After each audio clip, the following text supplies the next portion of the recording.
I just took this image. This is the Eagle Nebula M16, and it's beautiful. You can see all kinds of detail and backlit areas in this nebula. It really is a beautiful night. Too bad the moon's coming up. Hey, Genghis. Hey, Daryl. Daryl, check out M16, the Eagle. Look at how beautiful it is right now. Absolutely stunning. I've been taking this series. Trying to get a little bit more view than before I go live and start running around the sky. It's a lot of fun. That's what happens. You actually do real work in the observatory before the fun begins, right?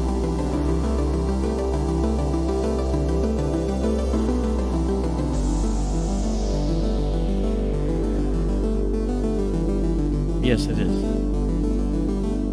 I haven't brought the music down yet. I wasn't concerned about my voice being loud or not yet. I'm just doing a few shots here to capture the eagle before the moon comes up. It makes it harder to do.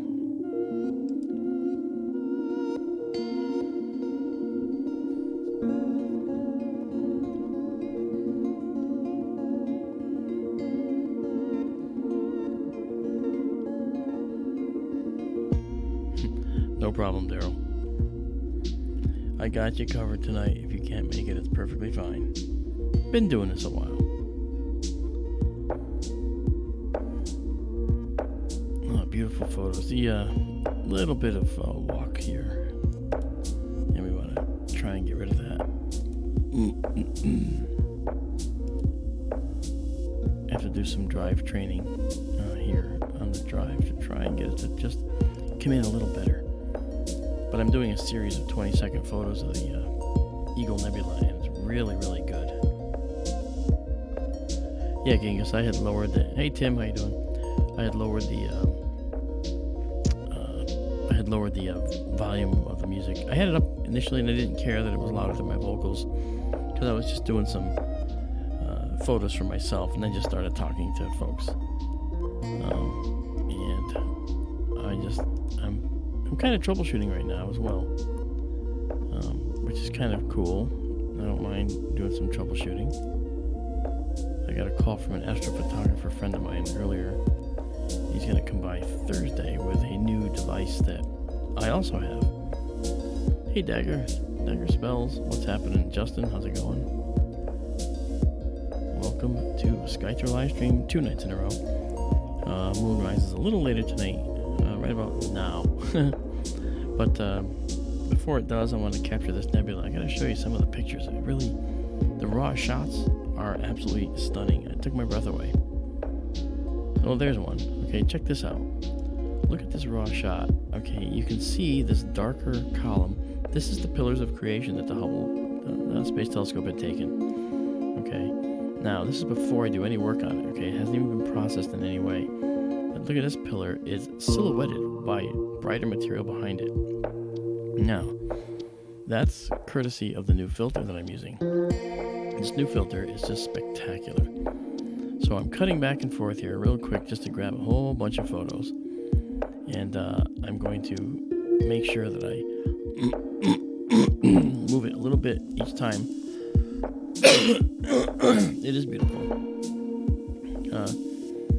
To try and get this done. Now I have to jog it east and west because it has to end up locked onto the west side of the gear, and so it's sort of a mechanical thing. Hey, Marianne. There's Marianne Robb. Marianne, I just had a photo that I just took of the Eagle Nebula, which is in the Serpents. It's beautiful. Okay, it's a little walk there, but you can kind of get an idea. Daryl, I don't know why you were coming in low. You have to start screaming, man. This stuff's exciting. Totally exciting, you know? Alright, so, here's what I'm going to do. I'm going to walk us a little to the east, and then walk us a little bit more to the west. And then hang it for a second, and take the picture.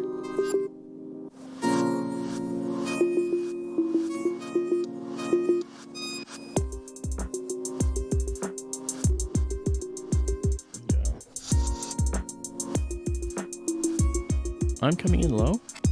Really? How can that be?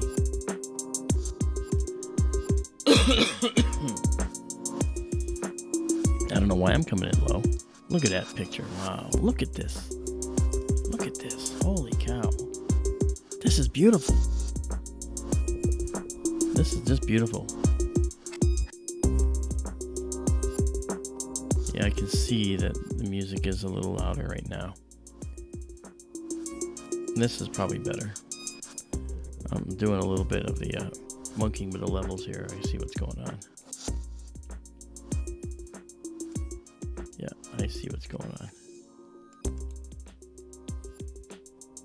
Yeah, there we go. Okay. You should be able to hear the music, and you should be able to hear me louder than the music. According to my levels, we are doing well right now. But you can tell me. I'm very responsive in the chat. I'm always here, eager to please, and do what you want me to do, except if it involves anything that I shouldn't need to think about right now. Okay, let me just monkey with this.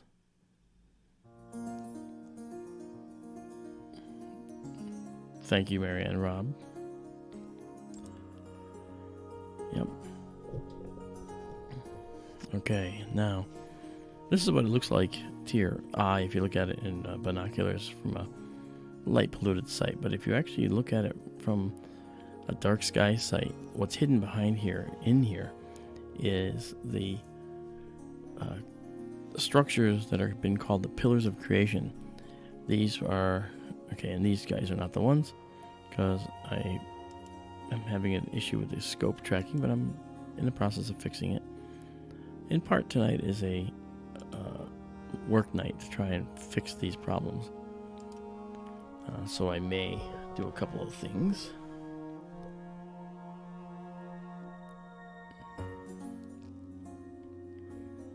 So here we go. All right, so now let's see how this one works out. This will give me an idea what to do. I may have to train my drives. Tell them what it means to be a drive following the stars. And if so, not a problem. Yeah, look at that. Is that not beautiful? Daryl, are you seeing this? Yeah, you should be looking if you're not. I mean, you can actually see this. This is going to be an absolutely stunning set of photos once I actually do the processing on these. I do the processing and they're going to just be stunning. It's literally one of those special nights like we talked about in the past that you get once in a while. And we have it. And in Arizona, we're going to have way more detail than this. And we're going to actually have a huge increase in detail. Very, very nice.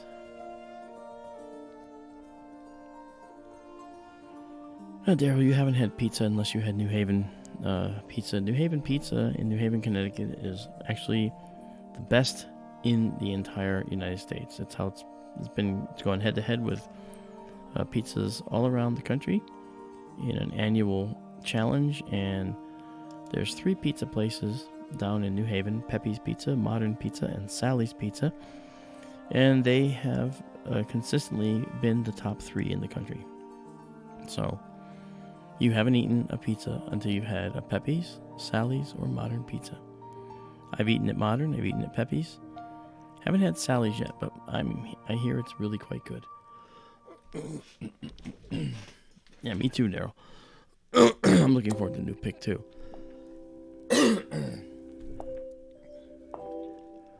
That's right. New Haven Pizza is by far the best pizza in the United States. And why? Well, those three separate competitor companies and mom and pop shops are actually started by Italian immigrants, and they really did a fantastic job branding their products and making the best product. I'll tell you something about pizza, which you may or may not know. When you get a truly well-made pizza, it's actually burned on the bottom. It's blackened, but not black. So it's not carbonized, but it's black. And to get it to that point means that you will have the best tasting pizza. And Pepe's does it, Modern and Sally's do it in New Haven. Other pizza places try, but they just don't come close. It has everything to do with the sauce. It has everything to do with the way the pizza is cooked. And frankly, to be honest, I'm pretty sure that that if you ever had a Modern, Sally's, or Pepe's pizza, you would probably feel that all your pizza, including your Chicago deep dish, is not as good as these three guys. Now, I will say this. They're not making deep dish, so it's sort of a different animal. They're making New York slices. There might be a pizza nebula. I mean, this sort of looks like a pizza nebula. This is the nebula. This is the pizza nebula that fell out of the car.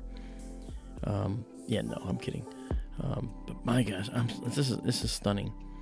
I'm really anxious to try the dumbbell after this. I'm just getting enough of these so that I can then go back and head upstairs to the more northern reaches. Hey, maybe I'll do this with the Omega.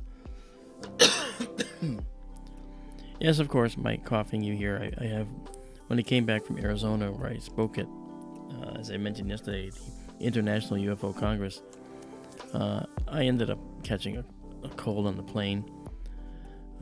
The lady next to me was coughing up a storm, not covering her mouth, and just like looking at me going, ah, ah. It's like, gross. You know. So I'm just not pleased with that.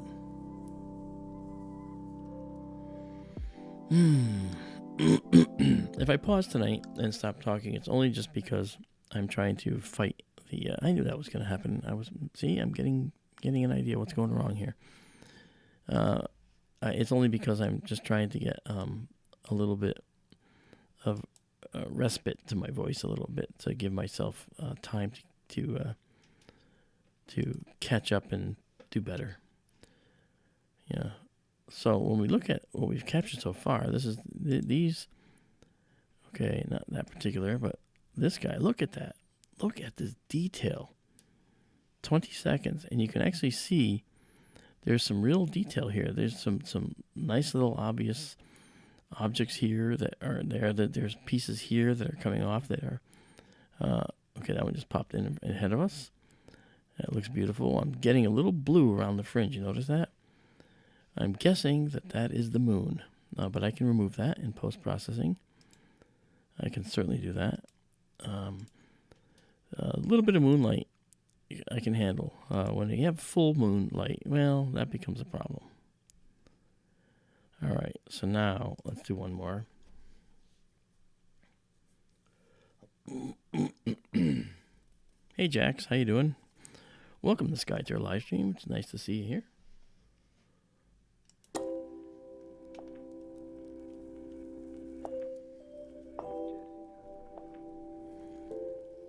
Okay, and we're shooting M16, the Eagle Nebula. And we got a bunch of them. Look at that. Oh, my gosh. Is that not beautiful or what, huh? Let's take a look at it in full screen mode and see what we got. Look at that. Isn't that pretty? Let me do a little bit of processing on this, just to give you a little bit more of a view of it. And I will bring up some of this to kind of enhance a little. Okay. And I could shift it to all the different colors. This is kind of like the Hubble palette right here. This is kind of what the filter shows us. We can also drop it into another mode here where we can actually analyze the clouds in more detail. But you want to do this on the final stacked version. You don't want to do that on this, you know. But boy, oh boy, it's beautiful, isn't it? Yeah, this is just stunning. It's a really, really pretty sight tonight. Even this one has a little bit of walk in it. It's not quite perfect, but most of the others are. I just want to make that clear. All right, and do one more good one. Okay. And 20 seconds, one more good one. And we're at 10,000 ISO.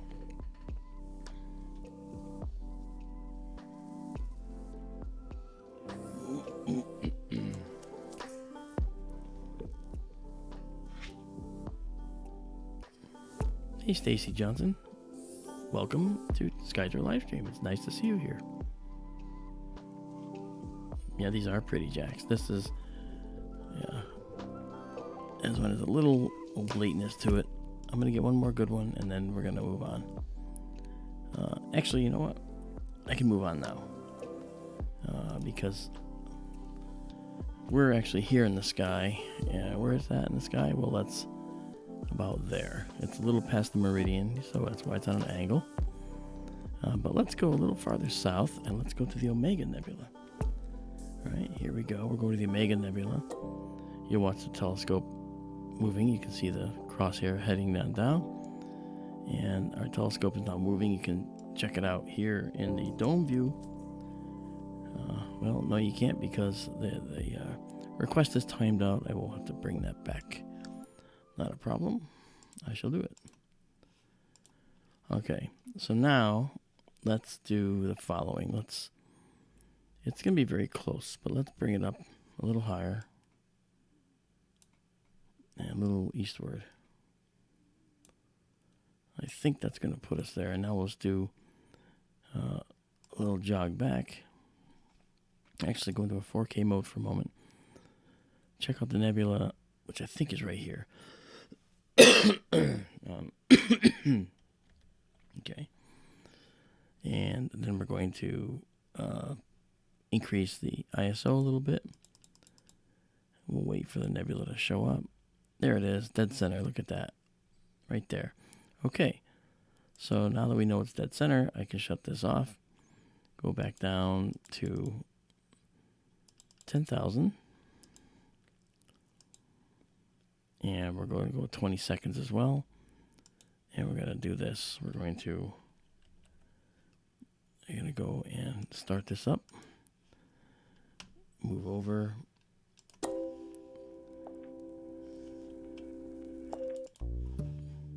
Okay. And pull in like that. Okay, and now let's do our 20-second shot. This is exciting. I can't wait to see this. Hey, Mary Grace Kirby, how you doing? Thank you, Mary. I'm doing my best. I'm feeling a little better tonight. I won't have any coughing fits where I had to mute like yesterday. I think I'm doing better. It's really nice to see you guys here. Oh, wow. Now, is that pretty or what? Look at that. This is the Omega Nebula, guys, and it looks just beautiful. Check that out. Wow. Oh, I'm stunned. This is just beautiful. Look at this. This is stunning. This is only 20 seconds, man. 20 seconds on this nebula. And we capture all this extra detail. Oh, boy. The rosette won't be up for a while. But Daryl knows that. Oh, this is beautiful. Okay, I gotta now take some pictures of this. Oh, look, a satellite. We caught a satellite. There it is. See it going through? Goodbye, satellite. I'm glad I didn't ruin a picture with that. I'll wait till it passes. I might add satellite tracking to this software. I'm not sure yet. But that's something I can do. Wow, this what a the Omega Nebula. I've never seen it so good. This is definitely a spectacular night, guys. I ain't gonna lie. It's a spectacular night. Hey, Cynthia L. Thanks for coming by. Where's Daisy and Zoe? They're here somewhere? I saw them. Oh, there they are up there. Oh, you don't have to worry about being late. It's always available on the replay.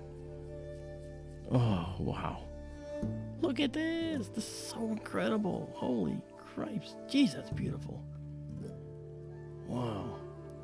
Mary Grace is in Lake Lunar, North Carolina. Wow. Oh, yeah. I bet you there's... Yeah, we just saw a satellite go through. I think you saw that. Okay, let me just come back here and... Let me just take another picture right now without jogging the telescope. I want to see if I'm getting periodic error. Periodic error happens when the drive of the telescope reaches a point in its drive train, the gears, where it starts to lag behind or move ahead of the stars a little bit, and it'll make a really bad image. Yeah, see, there's a little bit walk here, but look at this. And Daryl and I were talking the other night, and you can see that there is a little trailing of the stars. But even so, look at that nebula. Wow. But I have to work on that. That's the thing I got to work on. Probably needs to be a little resyncing, a little help that it needs. Okay, so let's bring it over now. Okay. All right. Jeez. I've never seen the Omega this good, guys. I really haven't. Wow. Never seen it this good. This is incredible. You know what? And the Omega's always kind of been boring to me. I'll tell you why. We look at these nebulae, and most of the ones we look at, like the Lagoon, the Trifid Nebula, we look at these as star-forming regions, right? And this guy here, for all intents and purposes, has actually stopped doing star formation. So it's kind of a weird case, but it has actually stopped star formation. So it's unfortunate, but you know what? It's okay, because it's still beautiful, isn't it? It's still very beautiful, and I really enjoy looking at this. I mean, this nebula is really pretty. Look at it. Wow. Oh man, that's just stunning. Oops. I think we want to get out of that mode right now. There you go. Okay. Don't worry, I got these in here that I can get rid of them just by doing that, but I just want to show you. Yeah. Now this is a huge difference from the last filter, as Daryl says. It's beautiful. I'm stunned. I'm stunned. You know, I don't often get speechless, guys, but when I look at something like this, I can't help it. It's just beautiful.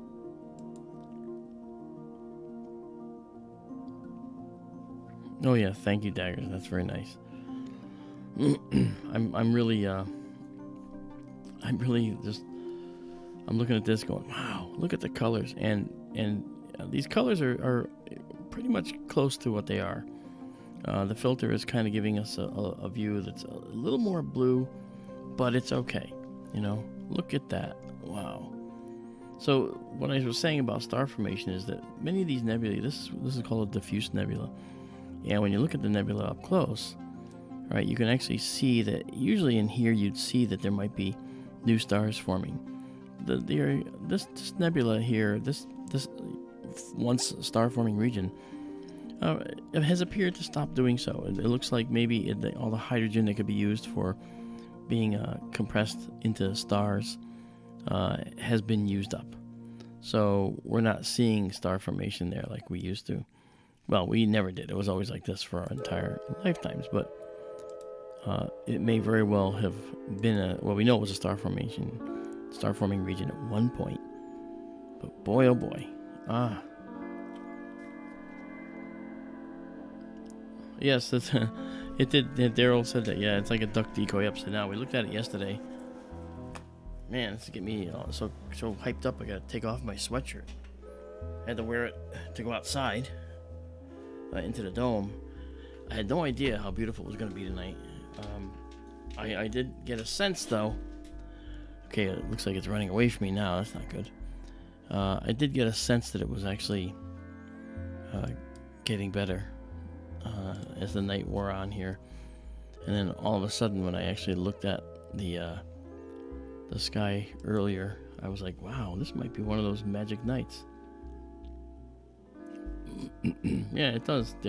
Justin, it does look like an upside down duck decoy. And now you'll never see it differently. You'll never see it differently again. And it'll be all because of Daryl. Daryl. You madman. That's okay. Oh, wow. I have to tell you, I keep saying it, and I'm sorry. But I'm looking at this, and I can't believe that it's coming from a telescope on my front lawn.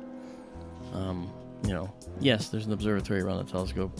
Yes, I've got some high-end equipment. But no, I did not expect this kind of quality. I mean, in previous photos of the Omega, we don't have a lot of this detail here. You see these dark areas? They're hinted at, but they're not actually very visible.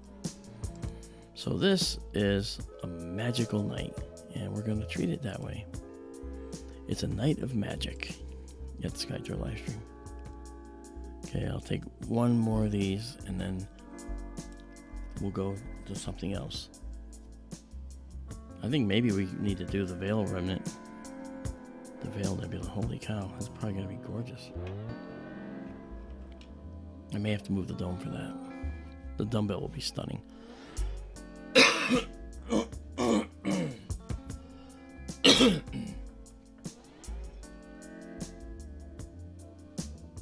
Yeah.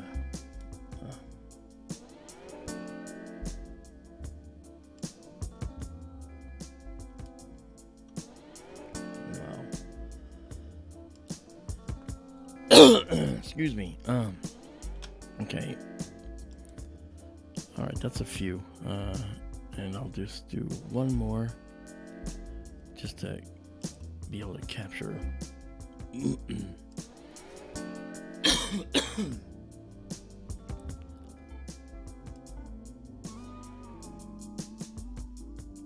Okay, here we go.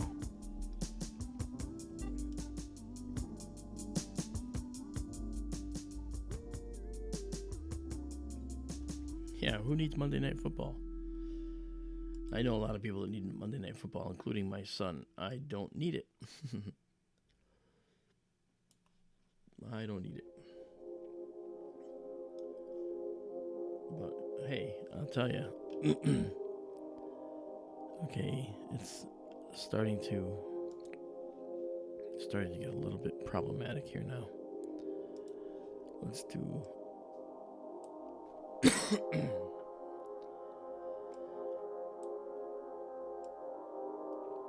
Let's move it over a little more.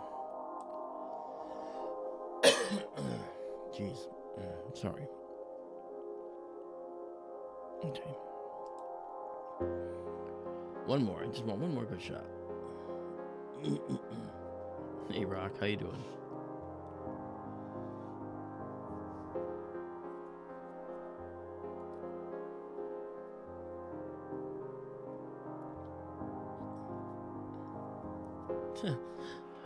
Rock, that's not nice to say about my music. Okay, there's my one more. Look at that. You look at that? Jeez. This beautiful, extensive area around it is an area where the stars that had formed in here pushed a lot of the gas away. And when it does, the gas gets pushed out, and sometimes it'll actually reach a point where there's a denser part of the interstellar medium where it's going.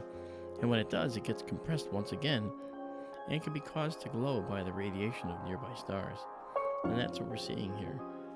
This down here is new. We've never seen this before, this little dark area. So this is something new for us in looking at the Omega Nebula. Hey, Shep, how you doing?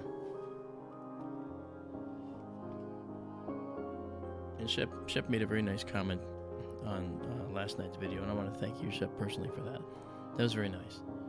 I'm very happy that you enjoy what we do here, and I'm available. You know, I have no problem, making myself available to people. Not at all. You know, not at all. Okay, now I may have to go move the doll, but here's what I'm gonna do. I am going to actually give it a shot and see if not that guy. I want to actually I want to go up here.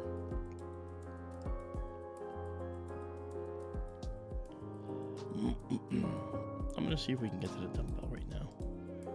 Not sure we can. The dome might be in the way, and if it is, I'll go move it.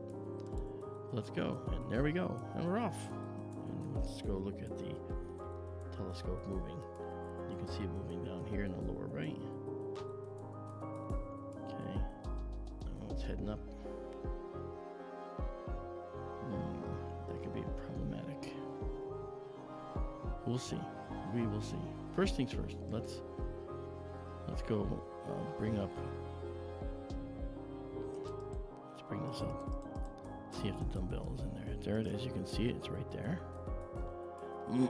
So all I have to do is use this to center it. Move a little bit east. Good. We got it. Okay. And we don't have the dome in the way, so that's very good. Okay, so there we go. Alright, we have it. Now that we have it, let's get out of our 4K mode. Drop down to 10,000 again, which is a lower ISO than what we've been using. But we'll do 20 seconds. Okay, let's see. This one may not work. Boy, oh boy. Hello, Flames. What's happening? Yes, Mary Grace has a question. How many visible satellites are in orbit? Well, there are about 4,800 active satellites in orbit, and there's also a number of dead satellites. The amount, actually, believe it or not, if you count... Oh, sorry, took my breath away. Look at the Dumbbell Nebula, guys. Wow. Jeez. Oh, yeah. Tell me this isn't a good night, huh? Jeez. Whoa. Look at that, the central star, which is the white dwarf, and the dumbbell. It looks beautiful. Oh, anyway. Sorry, Mary Grace. I apologize. The number of satellites has dwindled over the years, because, and then it's risen. Like Elon Musk put up 60 the other day, or not the other day, but in the recent months, and I got those as unbelievable UFO reports. Oh, there's UFO reports. Look at these things. These are 60 UFOs all in a row. These can't be satellites. In fact, that's exactly what they were. Satellites, indeed. So there are a lot of. Hey, Marco. There's a lot of satellites that are defunct.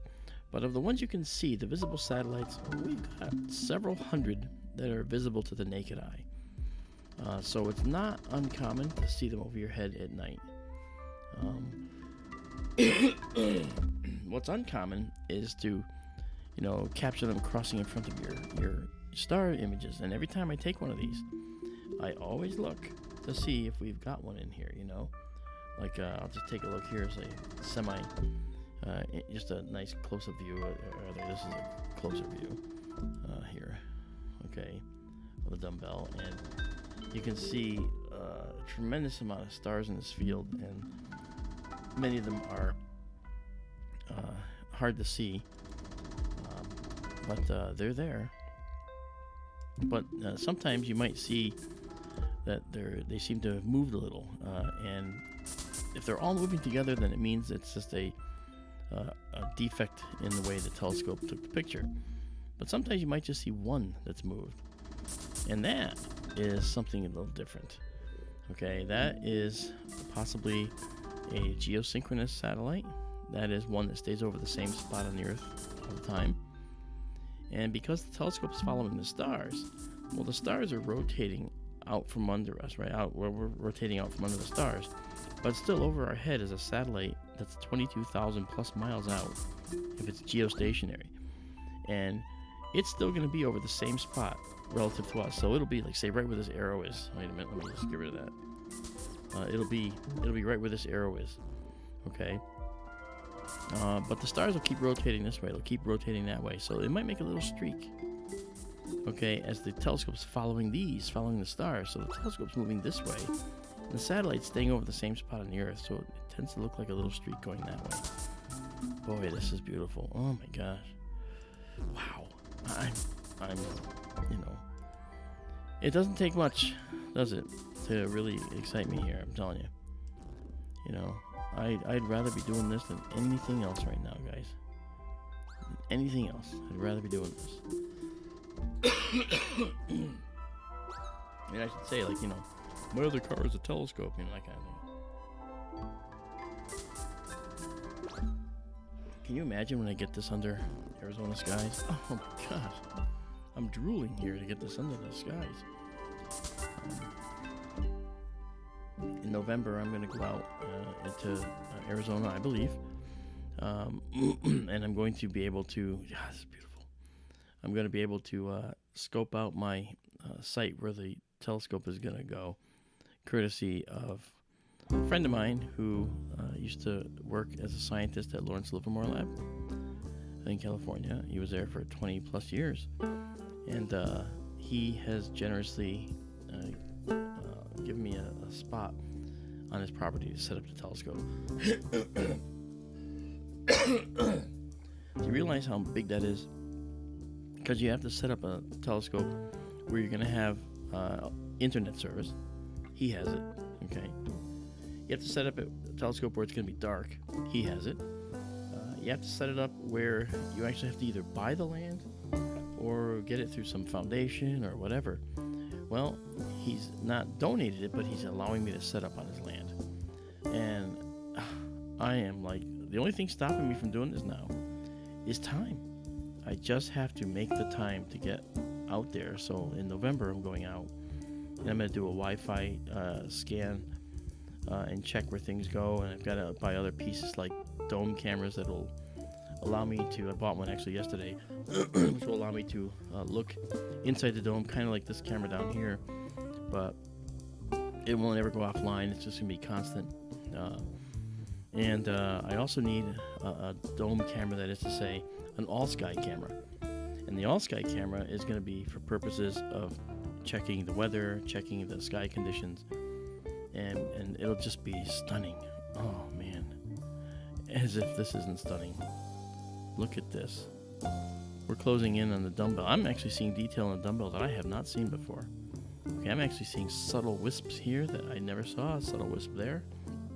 This part we've seen before. But look at this. Now, all this noise you see when you zoom in, you see all this noise? I get rid of that. I totally get rid of that when we process. So we're going to remove it like a veil that's sitting over our data, and it's going to be just beautiful when it's done. I promise you. And of course, I will put it up on the Facebook companion site, SkyTour LiveStream, and you'll get to look at it again there. So I hope you guys like that, because I am. And yes, I'm getting excited. What can I say? Hey, ERO, how's it going? Gas Mask, how you doing? Yeah, Stellarium actually does. Stellarium does actually work, and Stacy, yes, it looks better than last night by far, doesn't it? It is really stunning tonight. I was really hoping. Oh, that is not so stunning. That's an artifact that my telescope does from time to time. It's called periodic error. I haven't fixed it yet. I had, and then I had to reset the telescope, and I lost my periodic error correction. So I'm actually manually correcting it before each exposure. That's why you see me zooming to the right a little and zooming to the left. Since the telescope tracks moving from east to west, the weight on the gear, the telescope mass that's on the gear is going to be on the western side of the gear. So as the telescope tries to turn west, it might have some lag before it gets to it, okay? And that lag can cause problems. Here's a little bit left in this one. So I have to just do a little bit more motion. Oh, man. I can't tell you. This is like, wow. I'm giddy. I can't wait to get to the Veil Nebula, but I don't want to shirk my responsibility to you guys and not get good photos to stack for the Dumbbell Nebula. So I've got the Omega Nebula, I got the Eagle Nebula, I got the Dumbbell, and we're going to do the Veil Nebula. And I'm trying to do all this before we get... I'm going to try and do this all before we get too much of the moon in our way. All right, and... okay, that's another bad artifact-laden image. I get rid of these images. I throw these away when they don't work because there's no sense in trying to keep them if they're going to be bad like this. So I'm just trying to get this one. I think this will be a good one.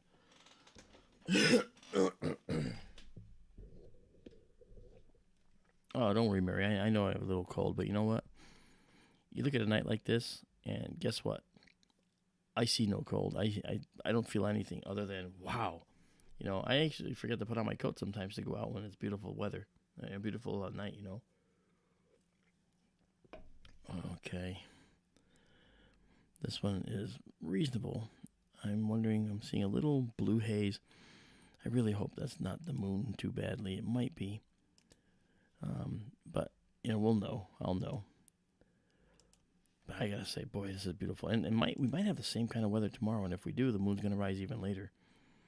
So I'll be back tomorrow. Darn right I will. And when I'm in Arizona, 300 nights a year of clarity. 300 clear nights a year. Can you guys handle that? I'm asking you right now. Can you handle coming in, up to 300 nights a year to see what's going on? That is a question to all of you. And if you can handle that, then so can I. Wow, look at that. Look at that. Jeez, all the beautiful detail in the dumbbell. This is just the dumbbell's almost directly overhead, so it should look quite good. And in addition, not only is the dumbbell almost overhead, we also have the veil, and I can't take it anymore. I got to go with the veil. I just can't take it anymore. I have to see the veil. And even if I have to change the telescope dome, I will. I'll have to run out and do it real fast. So here we go. Watch the little crosshair. Zoop, there it goes. Heading up, and we're now pulling in to the Veil Nebula. See the telescope down here. You can see looks like it's maybe impinging on the edge of the dome. But I do have the red light on in there, so the first exposure will show us. So I'm just going to do a 10-second exposure here. And it won't be a pretty one, but it's going to be a 10-second exposure just to see if I can get a hint. At 8,000 ISO, I'm probably going to go up to ISO 12,800 or higher. Yeah, there it is. Look at that. Wow. Oh my gosh. Wow. This is I'm speechless. This is only 10 seconds at 8,000. My gosh. This is I can't talk. I'm sorry. I'm just going crazy here. I got to bring this over. Get this more into the field. Wow. 10 seconds. Could it be 10 seconds? It's like beautiful. Well, I'm going to go to 15 seconds, and I'm going to go to 12,800, and let's do this and see how this looks. The dumbbell nebula might be, I believe it's in the order of 1,600 light years. I'm going to go check that for you, though, because I want to return to that again. I want to do the Crescent Nebula too. Man, is there anything I don't want to look at? Dumbbell is it says 861 light years, but they're notoriously hard to figure out. And the reason for that is because they are very. Wow! Look at this. Look at that. Look at this. This is the veil. Holy cow! What a beautiful image. Oh man. I gotta do a little extra thing here. I'm gonna come down. Let's do this. There we go. Wow, that's the veil. That's looking pretty. That's really pretty. And I'm gonna move us over a little bit toward the west. Okay, and I'm gonna go up to 16,020 seconds. I'm gonna dare to do it. Here we go. So I just went up earlier 3 stops. Now I'm going up 2 more stops. Hey, Jeff Lucas. James Dugan, how you doing down under? James, I might have told you yesterday. I might have a shot at going to Australia to do talks. I was in Norway, and we might go to Sweden next month. But now we're getting the color. Look at that. Now we're seeing the color. Wow. Okay, it's a little wonky. It walked a little, but we're gonna fix that. We're gonna get rid of that. Wow. Boy, oh boy. I'm telling you. I'm looking at the clarity. So what's good tonight is something called transparency. We have seeing, we have transparency. Seeing basically is how still the night air is. Transparency is how clear it is. So in other words, tonight there is no, there's a lot less water vapor in the air. And that corresponds to better transparency. And of course, they affect each other. The seeing is the stability of the air mass. And look at this. Look at this. Holy fraholies, my friends. This is beautiful. Wow, look at the filamentary structure here. Look at this. Look at that. It's so detailed. Ay, ay, ay. Oh, wow. Absolutely. I can't stop looking at it, but I gotta keep coming back to do more. And you guys will remember this night, and especially when I start to then take the pictures. I'm gonna stay at 16,000. Yeah, I should be coming to Oz, James. I'm talking to people about coming down there. They're setting up a conference, and they'd like to have me speak there. It'll be the best 22 hours of flying I've ever had to get there. Yes, weird guy. Crescent Nebula's next. Neutrino, yeah. You know what? A viewer after my own heart. I do not want to deal with looking at nasty skies ever. So I tend to agree with you. Run away from it. Like, run away. Yeah, I'm going to do my periodic error correction here again. Let it sit for a second. I'll take that picture.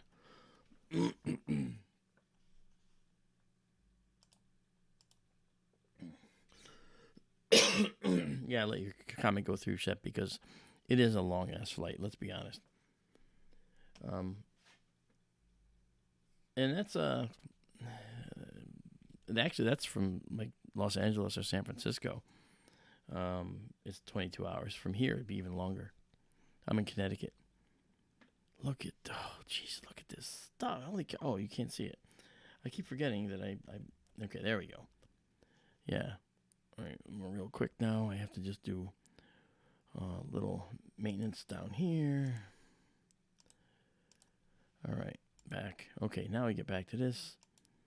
This is just beautiful. I'm sorry, guys, if you're getting sick of me saying "wow, incredible" and all that stuff. I apologize. I get a little excited. I'm an astronomer. You know, we like to learn about the universe, but when you get pictures like this, images like this, you can't help. You just can't help but say to yourself, "Look at this." Just stare and be in awe. You know, that supernova remnant is light years across. You know, look at it. Look at the detail. Look at this. You know, I got to just show you. A little bit of walk, but look at that detail, these wisps, okay? This picture will be rejected because of the fact that it's got a little bit of walking, as I call it. It moved during the exposure, and I want to make sure that doesn't happen. So I'm going to come over here. All right. Okay. Let's do it again.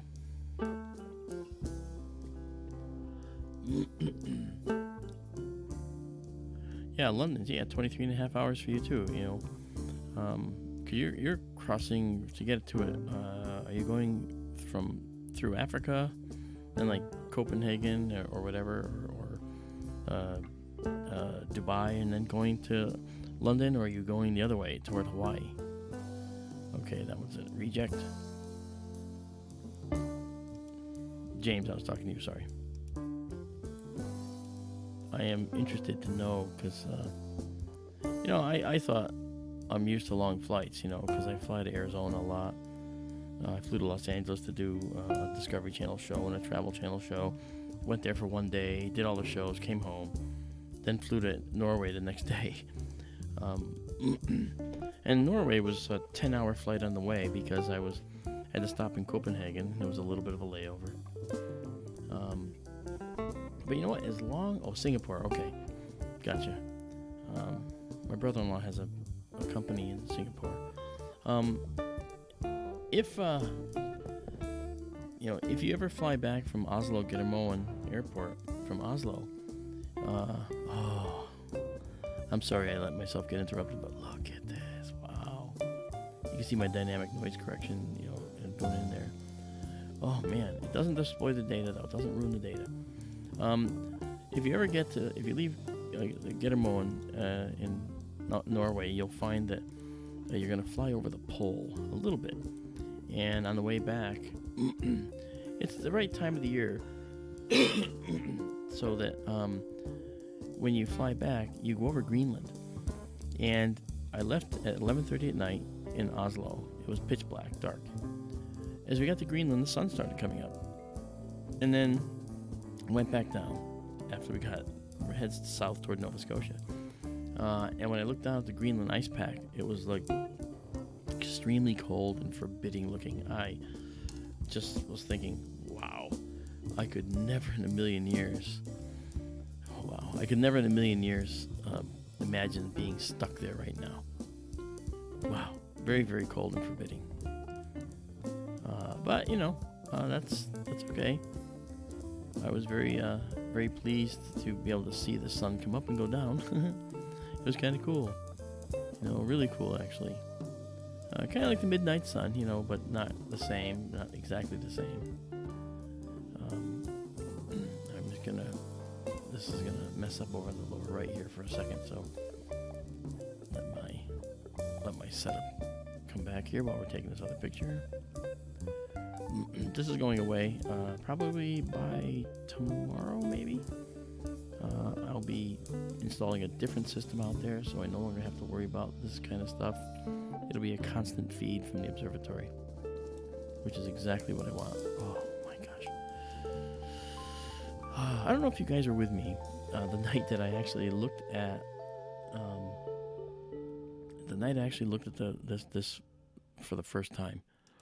When I looked at the veil for the first time, I actually saw it in the telescope, with the camera system, of course.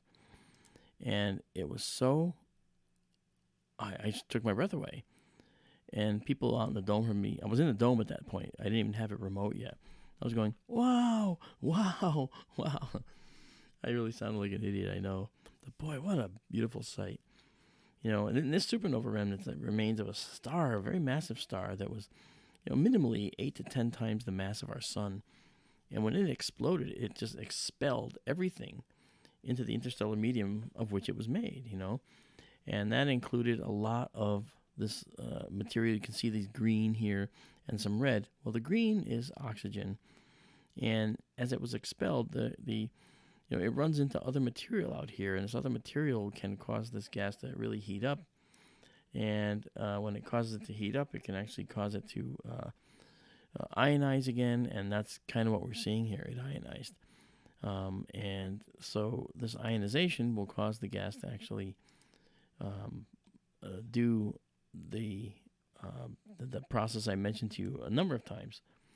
And that is, okay, one second here. I do not know why this happens all the time, but it does.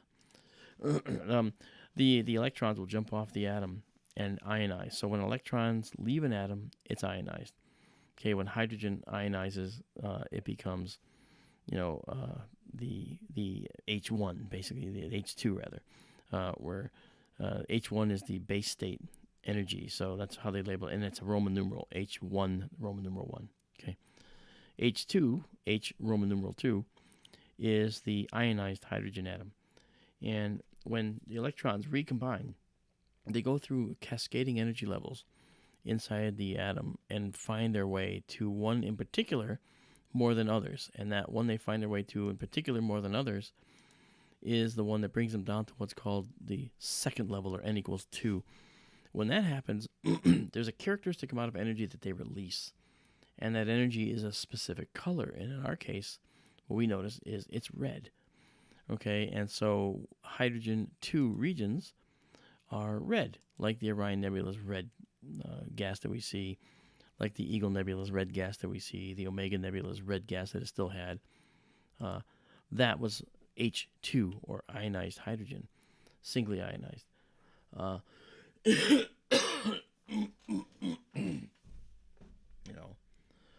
Actually, when I go to Australia, I'm not going to have a telescope, but what I will have is another device called a star tracker. I used it really, really to good effect in Arizona, and I put up pictures that show the star tracker in action. Oh, Jesus, look at this. I don't know. I'm like a little kid looking at this. I'm just like, wow. I just can't get enough. Cannot get enough. Okay. So, first things first.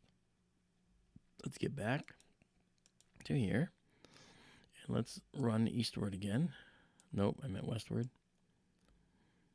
Okay, pull this in. We're going to look at another one here, the other end of the veil, too, shortly.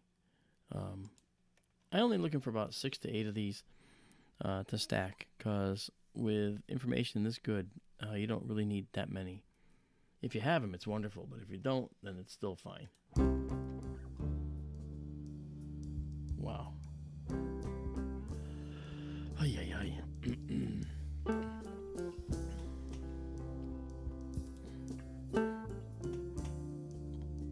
There we go. Look at that. Look at this. Look at this convolution here. This is so detailed. Wow.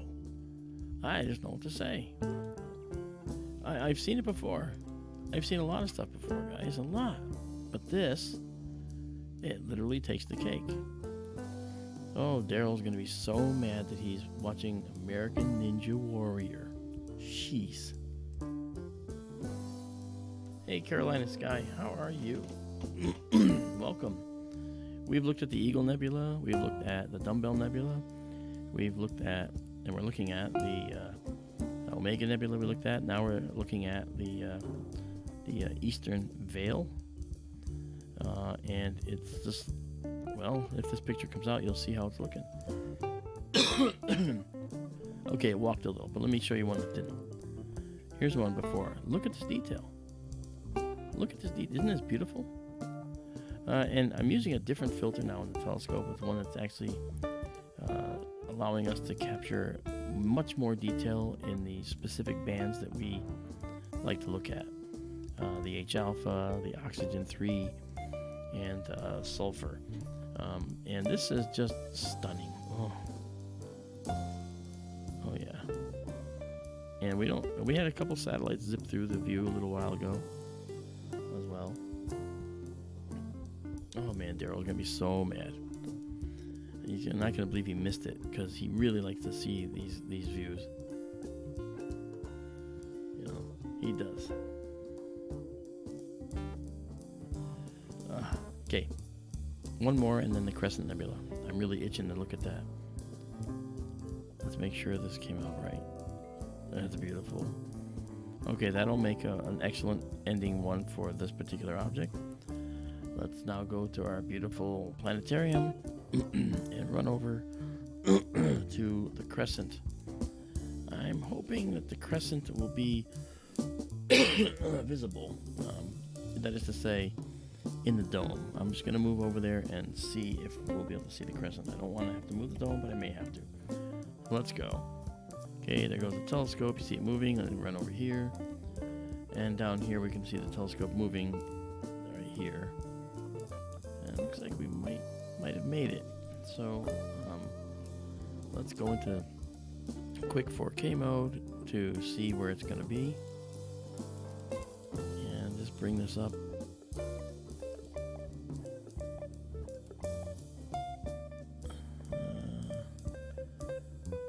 I think it's right there. So I'm going to get out of here and bring this down again. I wish it would just remember and go back, but it can't. It doesn't know the difference. And we're going to do this at 12,800. And I'm only going to do a short exposure. I'm going to do 10 seconds to see if it's, and I don't even care if it's blurred a little bit. We're going to just take a picture to see what we got. This will tell us whether we can actually see the object.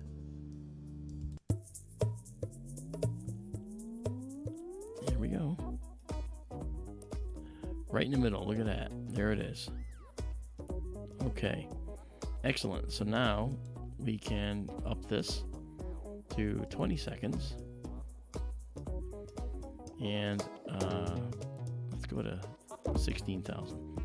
Okay, 20 seconds at 16,000, and that gives me an idea what I'll be seeing. This is the Crescent Nebula. This is actually a very interesting object, guys. This one is one that it's a nebula, but it has like a C shape to it. And why? Well, because there's a hot star, which I can point out once we get the image, a good image. And that hot star is actually a star called a Wolf-Rayet star. And Wolf-Rayet stars are known for how hot they can get. And what they do is they blow off their outer layers, but they're not like a nova or a supernova. They're just pushing off their outer layers, and so they might not have any hydrogen left. But the hydrogen will be all in that nebula surrounding the star. Okay, this is a very nice photograph because you can see the C shape right here. See it? Okay, look at that. And the Wolf-Rayet star is right down here. And it's powering this entire thing. It's causing all this gas to glow, you know, because that radiation is so intense. That's something that is really hard for us to understand, how intense this radiation is. It really is just god-awful intense. All right? And, of course, I didn't, you know, do the right thing. I should have just shown you a little bit of this, you know, so you can see the structure here very clear. It is just such a beautiful night. Oh man, just beautiful. And I'm really, really impressed with the night. So I want to take some of this guy, and then we're gonna zip over to. I mean, I can't get enough of these objects, can I? I'm like, then I want this, then I want that, then I want this, then I want that. And you guys are going, what's he doing? What's he doing? What's he doing now? It's just crazy.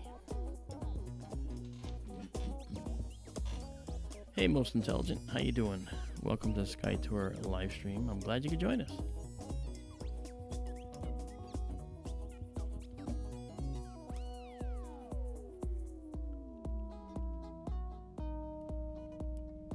I'm just giving my voice a rest for a second.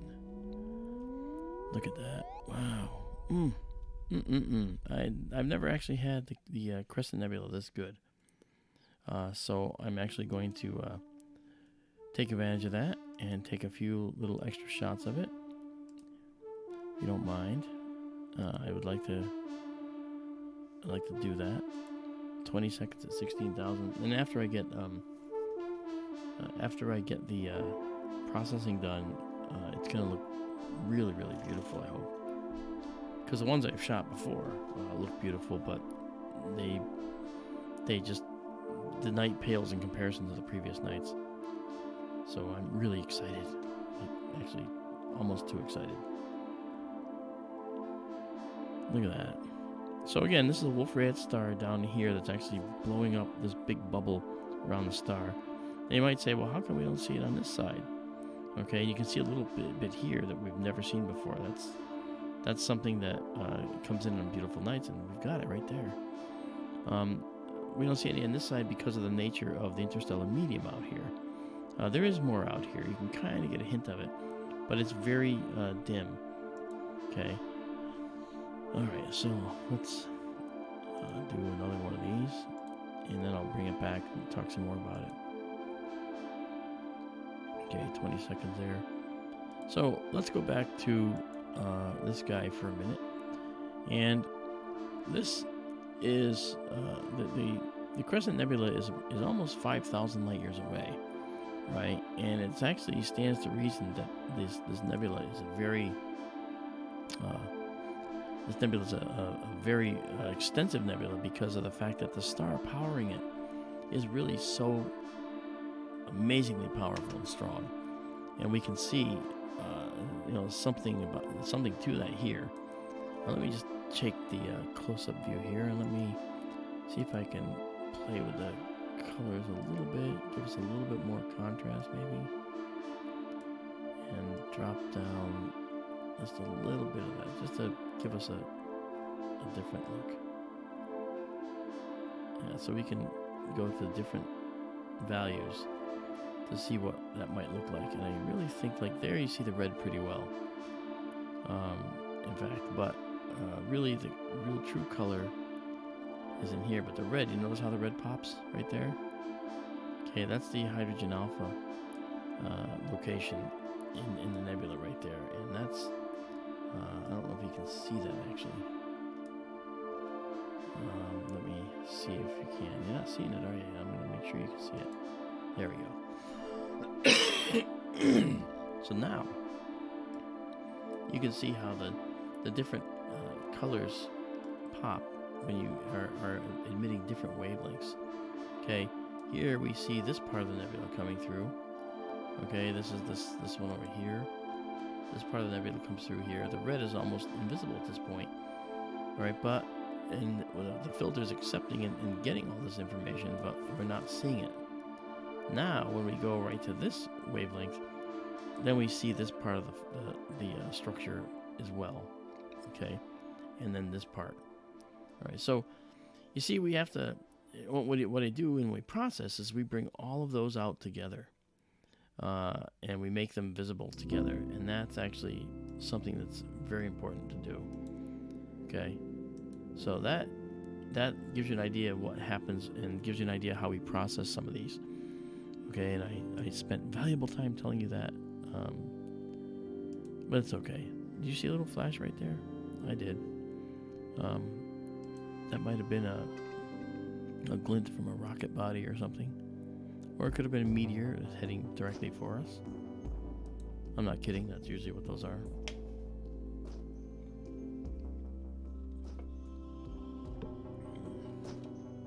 Okay, now we're going to do this again. And get a shot.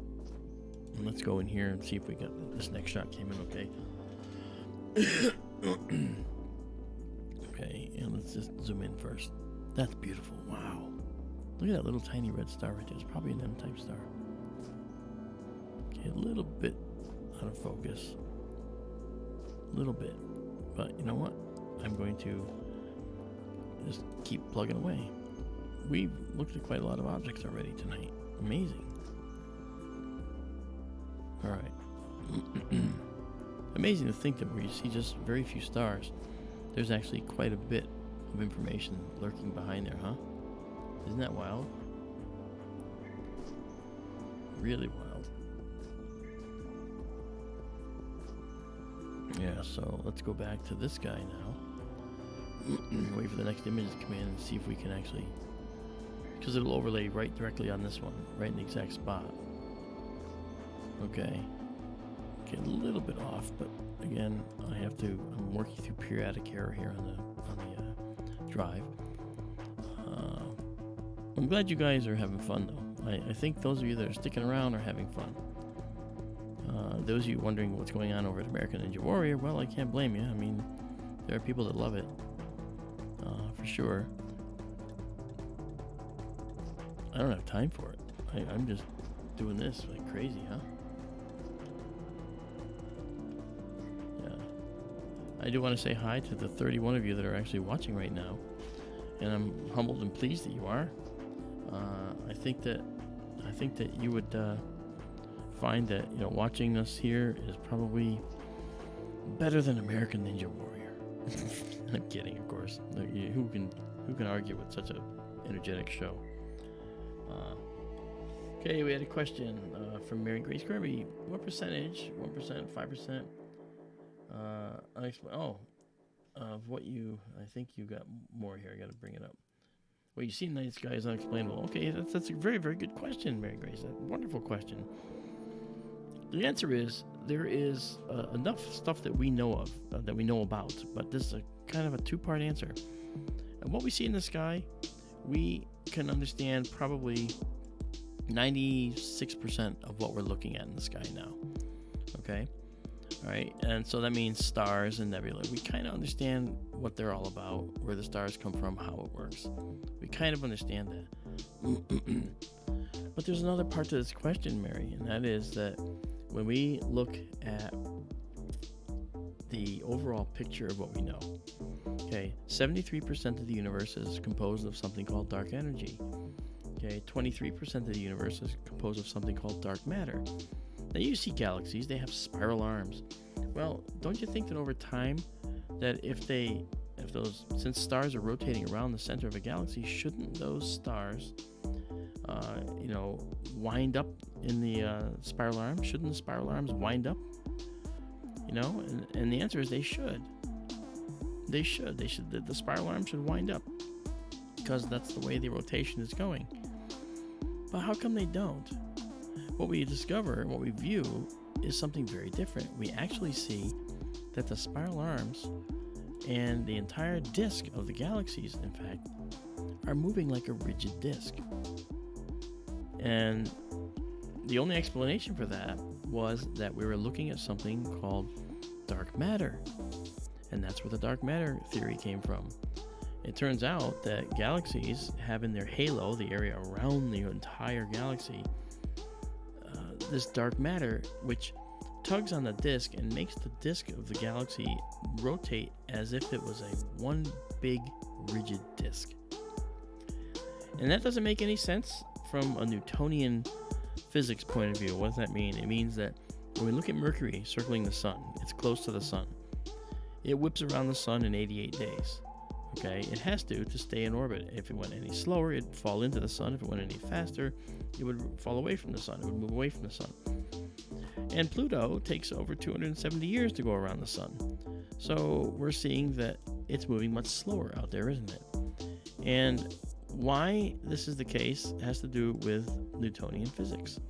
We know that we know that planets orbit at this rate, and we expected that the stars closest to the middle of a galaxy would do the same, and that the stars farther out would rotate slower. But that's not what we see.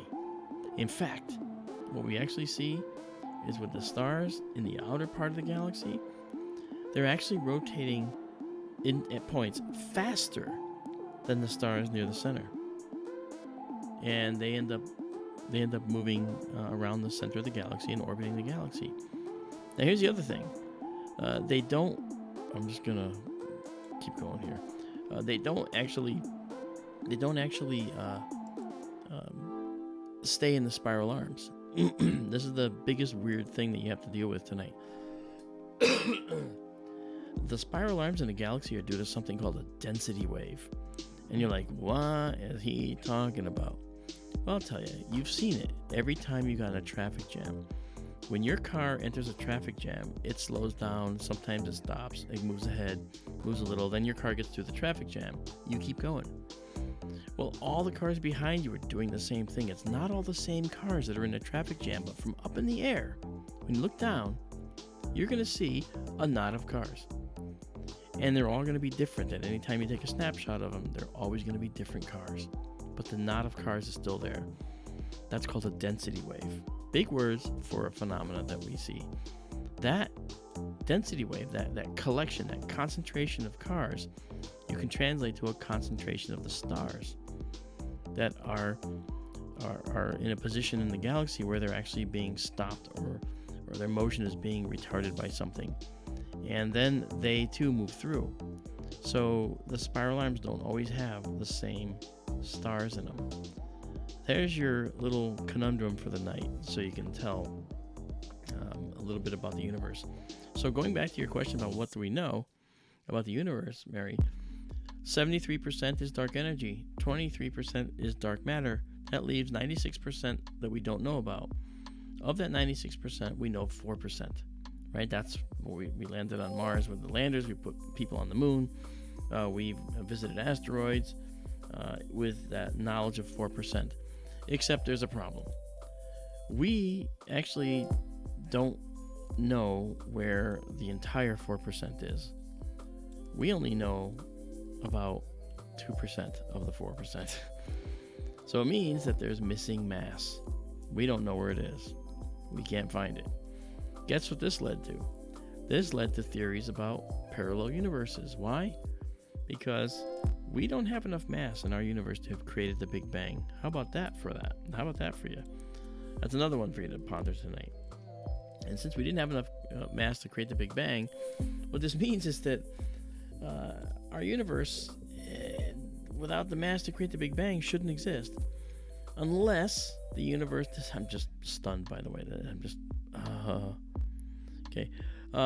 Unless the universe actually was spawned off of another Big Bang, that we were just sort of a small spurt off a large bang. So maybe our universe is a little spurt rather than a Big Bang. See?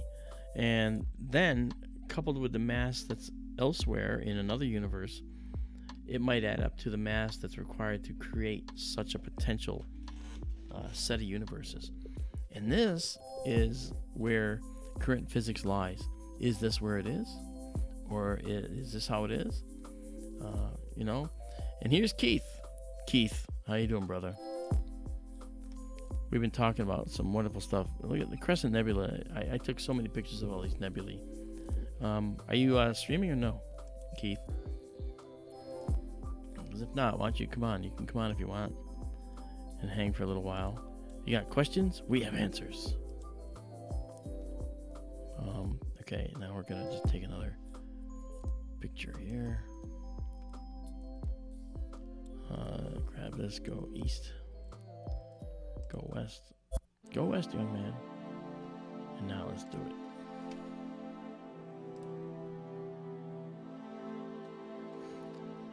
it.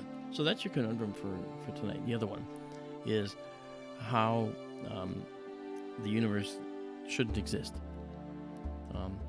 And then your final conundrum for the night is, and this is a good one, how will the universe end? Do you have any idea? I did a radio show on kgraradio.com, SkyTour Radio, and I talked about the death of the universe. And the death of the universe was something that I was very, for lack of a better term, unwilling to discuss. I didn't want to talk about it because I didn't want people to think it's around the corner. But you know what? Eventually, because Edwin Hubble in 1929 discovered that the universe is expanding, and okay, cool, thank you, Keith. And because of the fact that currently we found through the Planck telescope that the universe is not only expanding faster than we thought, it's actually expanding at an accelerating rate. Now, what does that mean? It means that eventually the acceleration of objects relative to the other objects will put the objects moving near the speed of light, and thus the light they give off won't be able to reach us. So the universe is going to get darker and darker, and that's the cold dark that Gas Mask is mentioning. Very, very good. I love the fact that you guys are knowledgeable, and for those that aren't, I'm happy to explain these things, and if I don't get to it, somebody here will. Oh my God, this is beautiful. Okay, I'm done with the Crescent Nebula, I promise. Now let's go to the other side. I'm going to the other side here. I'm going to the other side. I'm going to the other side of the veil, and we'll head there now. And I just can't believe I'm taking full advantage, guys. I'm terribly sorry. Okay, that's 52 Cygni right there. That's a bellwether star, meaning that's a star that we use as an indicator of where this is. And I can just say, let's go east of this. Okay, maybe go down a little bit. And it should be right here. Okay, so we're going to just crank it east, crank it west. Okay, and then let it settle, and now take 20 seconds at 16,000. And we should see this long, spindly thing coming up right here. This long filament. I've never gotten a really good photo of this. Hi, Susie. I'm glad you're learning. I'm glad you're asking good questions, guys. You know. Oh yeah, multiple parallel universes. Daisy, absolutely. That's one of the reasons why. Oh, look at this. Will I ever be able to get through any of this? Look at this. Wow. Wow. Oh wow. Okay. Yes. So, when we talk about universes, we can have multiple universes and parallel universes as well. And I was curious about this because I had an incident where I had a dog that was sort of semi-transparent walk into my shop. Now, I'm a science guy. This stuff doesn't happen to me. And this culminated after seeing people and other things that were just there and that weren't. I hear voices that weren't really talking to me. It was like being in a crowded room all the time. I really thought that my brain, because I had brain surgery 27 years ago to save my life and to put one in. Little joke. And when they did it, I discovered that that as I got older and as the the wound started, oh my God, look at that! Oh yeah. As I'm just not any good tonight, am I? As I got older, I found that the brain seemed to be replaying incidents and visuals and sending out conversations I might have heard before. And so that's what I assumed it was. And then I saw at one point when I was working on this prop for a movie I was doing with Doug Trumbull, a good friend of mine, I found that this dog was just sitting on my floor, and I walked over to it and I stepped on it. And the upshot is it yanked my leg out from under me as it ran out of the room. And I got upended. I landed on the back of my head on the concrete. As I fell, I hit my shoulder on the edge of the table, and I ended up having to go to the hospital and get treated for that because it ended up being a frozen shoulder. And it was really quite bad. It took months of healing to fix it. And I have no idea what this was that I encountered. Now, some people say, oh, it's a ghost. Some people say, no, it's an evil spirit. It's a demon. Whatever. People play those games. I look at things as this.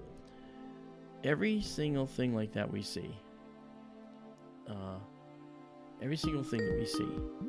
Okay. Oh, here he comes. Hang on. And there you are. I gave him a warning. You did. I saw the warning. So I'm just gonna finish my story, then I'll get to you. Okay. I was saying to folks that when I saw this dog creature in my shop, people said, "Oh, but you saw a ghost, you saw a demon, or whatever these things are." And you know what? I think that all those things are going to be explainable with science at some point.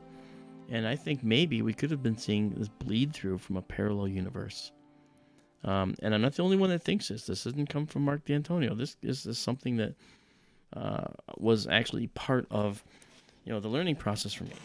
And I found parallel universe stuff online and in the Astrophysical Journal, which was really phenomenal. It really pointed out that this was something that was being done right now and looked at right now.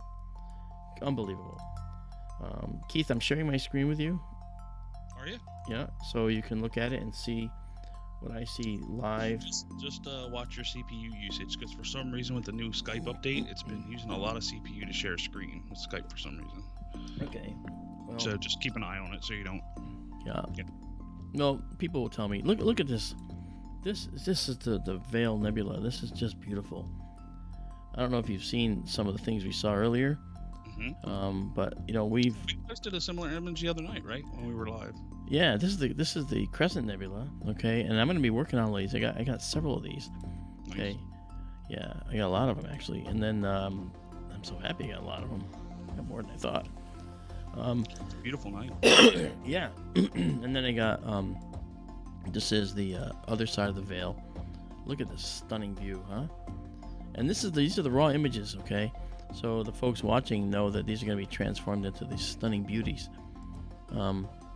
Now, this was a lower exposure, but then look at this. Here's the dumbbell. Well, not quite yet. Hey, look at that. The Dumbbell Nebula. Isn't that beautiful? Very That detailed. came out beautiful, yeah. That was taken tonight? Yeah, these are all tonight. Then look at this. Here's the Omega Nebula tonight. How about that? That's beautiful. And then before the Omega, I actually took some more images of this, the Eagle. Look at the Eagle. Look at that detail. My gosh, it's just beautiful. Well, this one actually is not a good shot. But You get to stack these. oh, and that's why I took a bunch of them so I can stack them. Mm. I took a bunch of each of these so I could stack them. Yeah. Anyway, so that's where we're going, and now I'm working on. You'll notice that we have a distinctly more blue view, and that's because the moon has risen, I believe. I haven't been outside to look, but I'm pretty sure. I think it rose at 8:30. You know. Yeah. Possibly. But it's okay.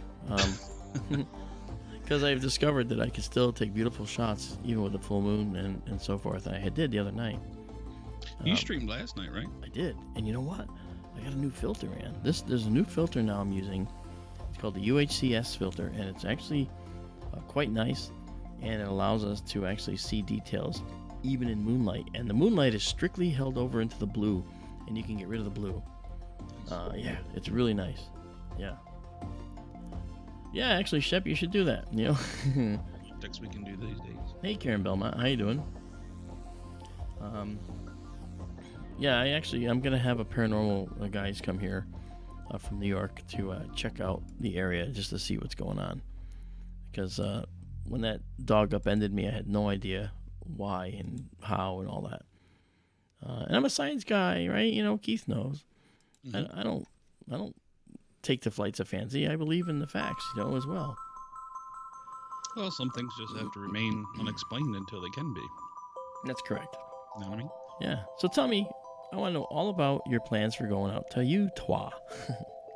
We're going to go out there, and we're going to be filming and live streaming, and yeah, that's about it. That's the plan. Wish I could have gone. Wish I could have gone with you. Yeah. Yeah. But I couldn't. October 9th to the 23rd.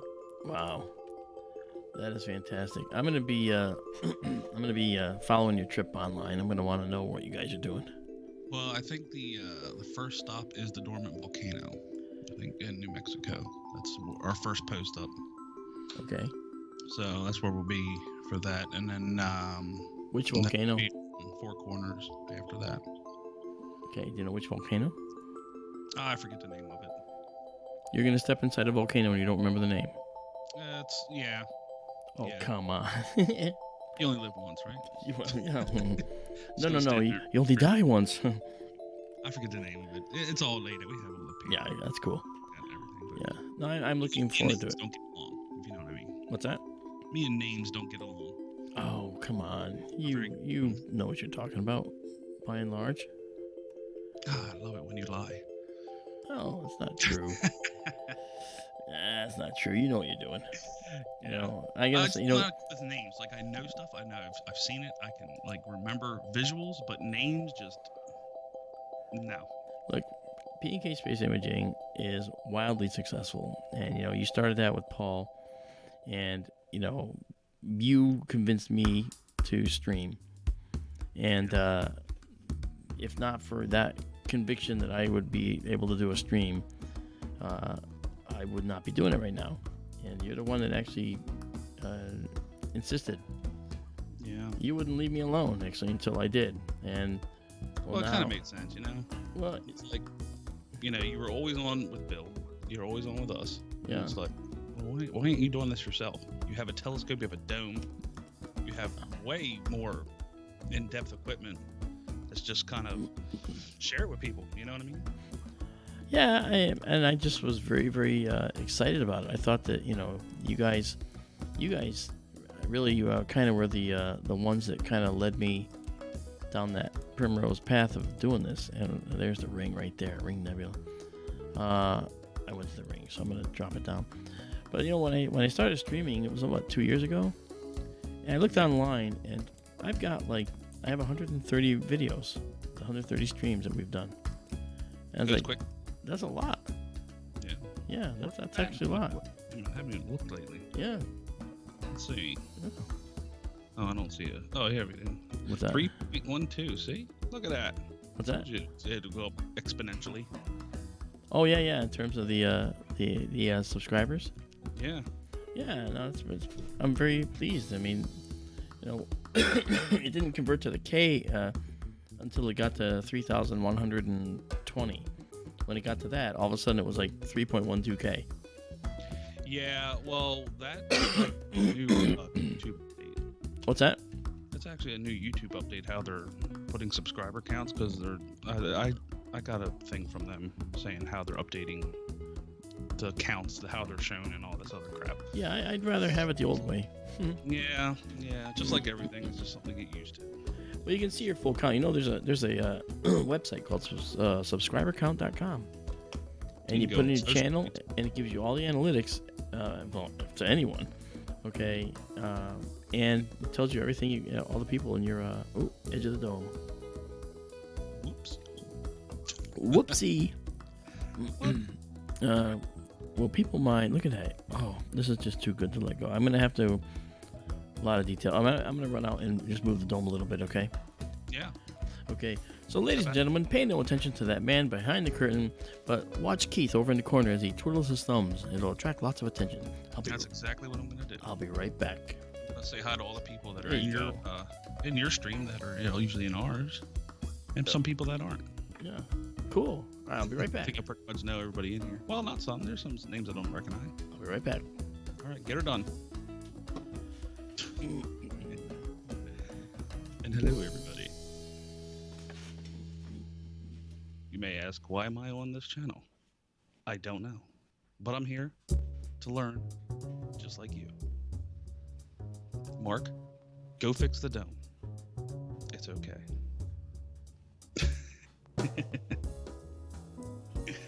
Yeah, that ring nebula is really cool. It's kind of amazing some of the images he gets. I've seen worse images come out of like the big mountaintop telescopes, and he's gotten some much better than that. And wait till he stacks them. Holy moly! Especially that Bale Nebula. It's gonna be absolutely awesome. Let's see, Justin and Shep. Oh, by the way, Shep, I did get your email about the sticker. It will be on its way shortly. And Dagger. And Weird Guy, and Rockstar was there for a little bit. And Marco, just going up. Most Intelligent, and Karen, Gas Mask, Susie, 777. Is there a meaning behind 777? Like, seems like a lot of people have that in their names. Like, what is the meaning behind it? Do you know, Mark? You mean like Crow? Yeah, there's like a lot of people have like 77 or 777 or like, is that some kind of weird like, cult thing I don't know about or what? I think that what's funny is, if you ask people to think of a number between 1 and 10, statistically they'll say 7. It's sort of like that magic number. Really? Yeah. No, there has to be more to it than that. I know there probably is, but that's a statistic fact. Oh, it's biblical. Okay. Susie just said it's biblical. Okay, that makes more sense now. Why there's such a wide range of people using it? Well, the 777. Is it 777 itself, or is it like 77, or just a number 7? I'm guessing it's 777 is the biblical thing. I don't know. Yeah, I don't know either. I'm not that read up in biblical stuff, but actually I should be. Wow, Ring Nebula, boy oh boy, that's pretty. I mean, we really got some nice shots tonight. The moon is about 25 degrees up now, I think. Is it already? I know we went live, I think, just as you were ending last night.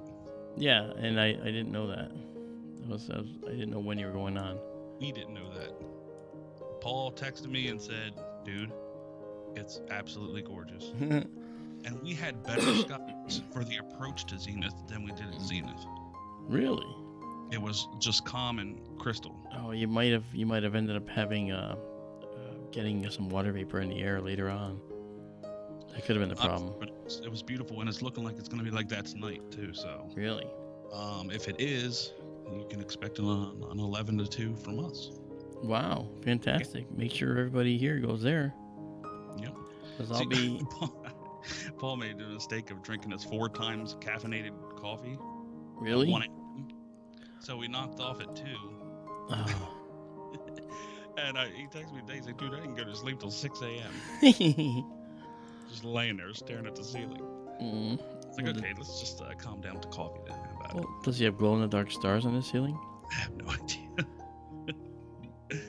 You know, I gotta tell you something. Okay, I'll tell you right now. I actually wanted the universe so badly to be around me at all times. In my childhood room when I was a kid, I painted 3,000 stars on the ceiling, all in their right places.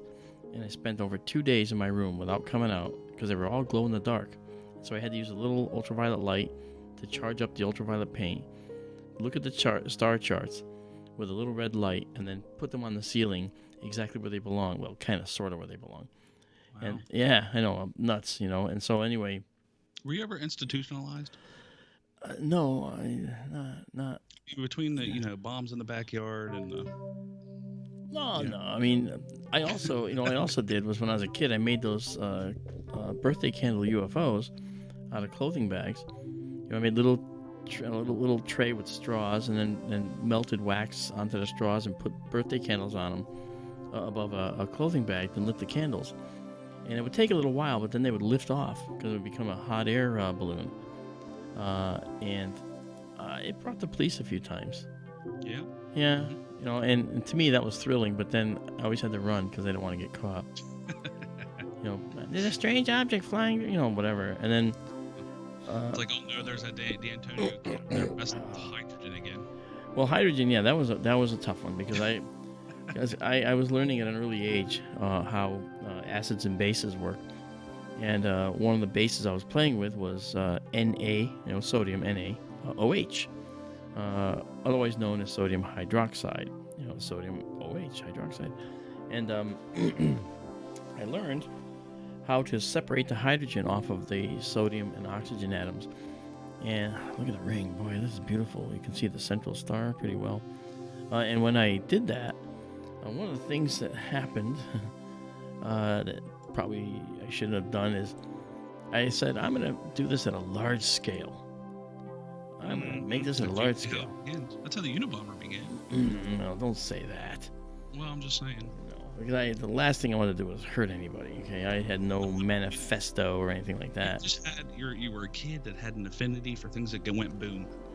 Well, and things that lit up. I always just like the stars. I wanted to investigate nuclear energy and stuff like that. So it was great stuff. Sure. Look at that central star. Look at that central star in the ring. My gosh, that's beautiful. You got it. I got it. All right, so now what I did was I learned how to create a little still, basically, like people who do moonshine. Well, I was doing hydrogen. And my hydrogen still ran at hundreds of degrees. And I had to keep it isolated in the backyard or else it would start a fire. And I used the glassware, all glass, because glass wouldn't melt from those temperatures. I tried plastic, melted, Yeah, that's no good for explosion. Yeah, I tried Bakelite, which is another material. It actually sagged and melted. And then I finally hit upon just using glass. Yeah, so, I mean, who wouldn't think about shrapnel doing explosives? The glass wasn't for shrapnel. The glass was just to contain the heat and not melt and ruin my still. Gotcha. So it looked like I was making moonshine in the backyard. But in fact, and how old were you? Like 9? That was about 12. Oh, this 12-year-old next door is over there making moonshine. Well, making hydrogen shine. I was actually making hydrogen. Yeah, but imagine what your neighbors thought. I was not. They must have thought your dad had a hell of an alcohol problem. Yeah, he could get his son making his alcohol for him. Turning away at the moonshine. Yeah, and neither parent ever drank, so that was kind of funny. Yeah. That's what I'm saying. They seem so normal in church. Oh yeah. That's great. Well, yeah, I would when I go to church, I would use church as like an experiment too. Oh, great. To see how far sounds could travel. You were a menace. I was the original Dennis the Menace, I think. A science Dennis the Menace, like a MacGyver. Yeah, you know what I was doing? Because I never listened to in church. I was always just like wanted to leave as soon as I got in. So, Well, that's everybody. well, not everybody. Some people really like it. You know, I respect that, but you know, I wasn't one of those kids. You know, so what I did was, I started clicking like a bat and listening for the return. Oh, you would be so unbearable. And I was listening for the return. I would try to time it and calculate how long the church was, based on where I was sitting in the church. You know, because what else are you gonna do? You realize the only reason they never said anything to you because they knew you were the kid building bombs in the backyard. That is not true. And you say bombs? No, that wasn't bombs. He builds bombs and he does his moonshine in the It back. wasn't. It wasn't bombs. To him. It wasn't bombs. It was just. It was just. Explosives. Huh? Small grade explosives. It was just pure hydrogen. The only and pure hydrogen doesn't explode. It only explodes if you know, put it in the presence of a catalyzer like oxygen. Only oxygen. Man, where can we find oxygen? Oh, everywhere. That's right. Yeah. Hey, Ronald. You're beginning to see my point, I see. I do. Okay, but the bottom line is that it's just a funny situation, that's all. well, you didn't see when I made the tennis ball cannons. Now those are fun. I'm just saying, you're playing with hydrogen. I think I was playing with a stick. You're funny. Hitting people with a stick. Yeah. He's hitting his sister with a stick, and I'm building hydrogen. Yeah. Well, you know what it was? I guess maybe the other thing is too, I didn't really have a whole lot of friends. I guess you would say, well, gee, I wonder why. Well, no, we know. I was a bit of a obnoxious Parent, all what you were doing. I was a bit of an obnoxious kid, no doubt. You know, I got one of my lifelong friend Joe. I got ejected from his house summarily by his mother and father because I was bouncing on the furniture like a trampoline. Talking about like that jazz guy in Fresh Prince. Right? How Uncle Phil always threw him out the front door. You just see him fly past the camera. Yeah. Wow. God, that ring looks beautiful. Oh, man. Look at that. Wow. I know, it's really pretty, isn't it? You know? And it's like, I'm actually going to... This is more of the view that is interesting to look at. Now, when you talk about wavelengths of light, this is totally off our bomb topic that we went into. Totally okay with me. Is there a way to actually, for you to take pictures in different, like to filter out all but one kind of light wavelength? Oh, absolutely. In fact, so if you take this, say you want to take the same picture, but you want to do it in the red wavelength, you can do that and see what it'll actually show you what the components are that are giving off red light. Absolutely. In that nebula. Yeah, in fact, I can actually kind of show you a little bit of that. Actually, I kind of right now. Well, this color you're seeing here. This is mostly you're seeing oxygen, and you just go to this guy, this other view, so you see it isolated. This is mostly ionized oxygen, doubly ionized. Right. And to give you an idea how that works, we can go and look here, because it kind of gives us a little bit of a look. Now, when I shift the hue in this, I want you to watch what shows up. Okay, you notice there the red looks like it's brightened. Mm-hmm. It's brightening up. Okay, I'm gonna come over here. Let me switch the YouTube one to the monitor I can see fully. Okay. All right. There we go. So here, when I move this more into the green wavelengths, you can see that we have a very, very bright greenish component. We also have a blue component. There's a bright blue component as well, and that's visible.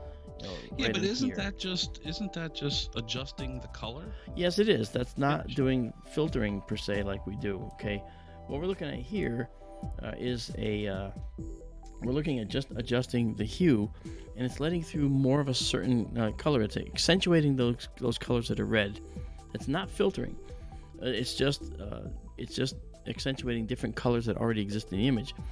If you want to take an image, for instance, that just uses and just looks at this bluish color that we have here, this doubly ionized oxygen, then you have to use an O3 filter, a filter that looks specifically at this.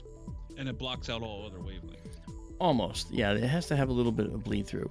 Okay, if you want to look at H alpha, then that's a red color, and we would actually see most of the red stuff around the edges. All right. Okay, now educate me. Those are called narrowband filters. Right. Yeah. So predominantly, what do most colors mean? Blue, you're saying that mostly means oxygen, right? Yeah, only because what happens is you have an oxygen atom, all right, and when you have this oxygen atom, the oxygen atom will have several electrons, and those electrons sometimes can be energetically ejected from the atom, and that's called ionization when electrons leave. Okay, Right. and that ionization is something that will result in the electrons sitting out there above the atom, and then they recombine. They all jump back down into the atom, sort of spontaneously, because they don't want to be away from the atom, so they try to get back. And when they jump back down, they go to many different energy levels in the atom, but they predominantly go to one particular level that gives off this bluish light in the oxygen atom. Same for the hydrogen. So these narrow pass filters, Yes. will they literally like change an image? Like let's say ultraviolet, just because it's out of our or no, let's do infrared or ultraviolet, doesn't matter. Okay. Whatever's out of our viewing. Right. Okay, let's say you look at this image and all of a sudden, it turns out there's just a huge cloud of like something there that only shows up in the ultraviolet or infrared spectrum. Like that would actually change the image, like what you're looking at. Absolutely. You'd see it very differently.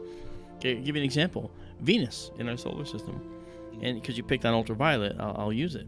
Okay, Venus in our solar system looks like a bland yellow ball. But if you look at it through an ultraviolet filter, then you will see that Venus has very, very detailed clouds that have the chevron shapes that we've seen in images of Venus in the past. Those are the result of looking at Venus with an ultraviolet filter. Without it, it's just a bland yellow ball.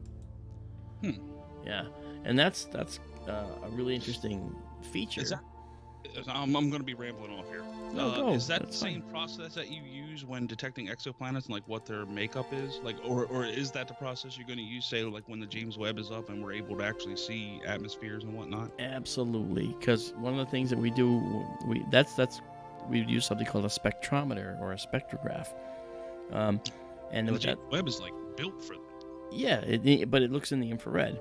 So, for instance, it can't see lines that are in the visible spectrum. That is to say, signatures of these materials or atoms that are in the visible spectrum. And one of those that we want to see that we can't see is oxygen. However, we can see the carbon dioxide lines, we can see the methane lines. Those are in the infrared spectrum. So, when those two together are in certain amounts, it means oxygen is present. Okay, or can be interpreted that way. So we'll know if an exoplanet has oxygen by looking at the colors, basically, taken from these narrow filters that we're looking at this with. And where they show up in the infrared spectrum tells us what they are. And the name for that again, for the people in the chat, is narrow band pass filters. Yeah, narrow band filters. And what we do with visual astronomy, like this here, okay, we take a hydrogen alpha filter, a sulfur filter, and we take an oxygen 3 filter. We take 3 separate shots using those 3 separate filters, and by combining them, we get an exceptional hydrogen alpha. That is to say, the red stuff that we see in the stellar nurseries, like the Orion Nebula and the Lagoon Nebula. I got another one. Okay, and then we see the green as well, and we'll see the rest. What's the other one? So basically, for anybody in the chat that doesn't know, and you can tell me as well, I have a good idea, but I'm going to ask it just for anybody that might not. Is that basically how they make these gorgeous nebula images? Is they take each individual pass filter, a picture of it, and then actually combine them together to get the entire image? Absolutely. Okay. Right. That's called a narrowband image and narrowband assembly, basically. I've talked to many astronomers who do that, and I don't do it here because if I did it here, it would take 4 times as long for us to get an image that we want, to show you an image, because I'd have to combine them too. So, and there's astronomers doing streams that actually do this, and you're looking at the same object all night long. Yeah. And that's not what people want. Well, What's that? to the people in the chat, Do not let this fool you. In order to do this kind of astrophotography, you need to have a spot on, and I do mean dead on alignment. That's correct. In order for this to work. Oh, yeah. Any little differentiation between, I mean, you're going to start getting blur and whatnot, and I have to say, your alignment is on point, sir. Yeah, we're doing okay. If you notice here, the scope says it's here, Yeah. okay, and the ring nebula is there. And that's just a matter of, I can fix that, okay, pretty quick. There it goes. I'm changing it a little bit now. I'm not moving the telescope. I'm syncing the telescope with this object. So now, wherever I go, it'll be even better alignment. I would hope. And how do you do that actual alignment? Do you do it based on stars? Do you do it based on coordinates, GPS these days? I do get GPS for the scope. It has an automatic GPS system on board. And then what it does, we're going to go to M56. All right, and we're going to go there now. But what happens is when it goes to these objects that we're looking at, it also will do something else. It's going to look at the coordinate that it has in the database, in this case from the Stellarium database, and it's going to assign that to the sky sphere that we're looking at. If it's off, then the object won't show up properly. Okay. If it's not off, then it'll show up right where we say it's going to go. So what we have to do is we have to make sure that where the telescope thinks it's pointing and where it's actually pointing are the same thing. So to do that, we have to align the telescope. And the way you align these scopes, especially the catadioptric scopes, which are the Schmidt-Cassegrain telescopes, the ones that are the little barrels that big wide mouth and fairly shallow depth. Okay. Yeah. These scopes are light buckets basically that operate by folding the optical path of the light. It goes down and up and down and up, kind of thing. And what we'll notice is that the direction that these things move, the place that these things move, will depend on how well we're aligned to the North Star or the North Pole. So we don't. For anybody that doesn't know that's watching, the North Star is Polaris. Polaris. Yes. And magnetic north or the North Pole? Actual North Pole. We have to look right at the real North Pole. We cannot look elsewhere. We have to look at the North Pole. Jeff Lucas, astrophotographer, says the space is between atoms account for the rest. I'm not sure what that is he going back to the other discussion maybe? And guys, by the way, I'm sorry if I just ran on my questions here. It just this amazes me just as much as it does you. So feel free. I'll try to grab your questions for him. That way I think the folks here are they know you well enough to know that you're okay. That I'm gonna butt in. You're okay. You're okay. Yeah. Okay. You're not a problem. Oh, you know what we're gonna do again? I want to look at Alberio again. Yeah, he said the space is between atoms, or maybe he's saying is the space between atoms accounting for the rest. I don't know, Jeff, if you could rephrase that. I'm not exactly sure. He may have been following on to what we had talked about earlier. He might have been, yeah. Because we talked about there not being enough mass in the universe to create the Big Bang, and maybe he was saying, what about the space between atoms? At an atomic level, that space is huge. It's a massive difference. But I can tell you this. We know there's a whole bunch of things that we are just learning, okay? But some of the things we have known is that space is not empty, all right? The space within the atom is not empty. The space between atoms is not empty. Now you say, well, what's there? Let me just give it to you this way. If you remember a couple years ago, two black holes collided, and we saw ripples moving through space. Those ripples acted like ripples in a medium, like water, for instance. Those ripples that we saw were ripples that basically were moving through something. They were propagating through something. What is that something? The interstellar medium. Well, what is the interstellar medium? obviously it is a medium. It is something that acts sort of like water, okay, or air, and these objects will move through it, and the waves rippled through it. If there was nothing in space, nothing would get transmitted through space. And that tells you how powerful that had to be in order for it to ripple and stuff that we can't even detect. Well, we did, and that's the thing. We only could detect it by using the LIGO detector and the Virgo detector. Remember? They both caught it, didn't they? What's that? They both caught it, didn't they? LIGO and WIGO? LIGO and Virgo, yeah. Or is it Virgo? Yeah, Virgo in Italy, yeah. LIGO's there's two of them, one in Louisiana, one in Washington State. Yeah, okay. Yeah, and LIGO stands for Laser Interferometric Gravitational Wave Observatory. Okay. Ron, I was gonna say the same thing. I said the only empty space in this universe is the one between my ears. Well, see, that's one that physicists haven't been able to crack yet, is what's between Ronald's ears. Yep, they're not going to. No, because Ronald won't let them near him. He's like, no, get away. And he runs. You know, and then they can't catch him. He walks around that postage stamp in Jeffers, Minnesota, you know, and just keeps going around in a circle.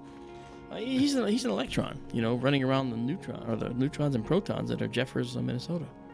Jeffers, Minnesota. The postage stamp. Look at this. This is Albireo. This is my favorite double star. I always show it.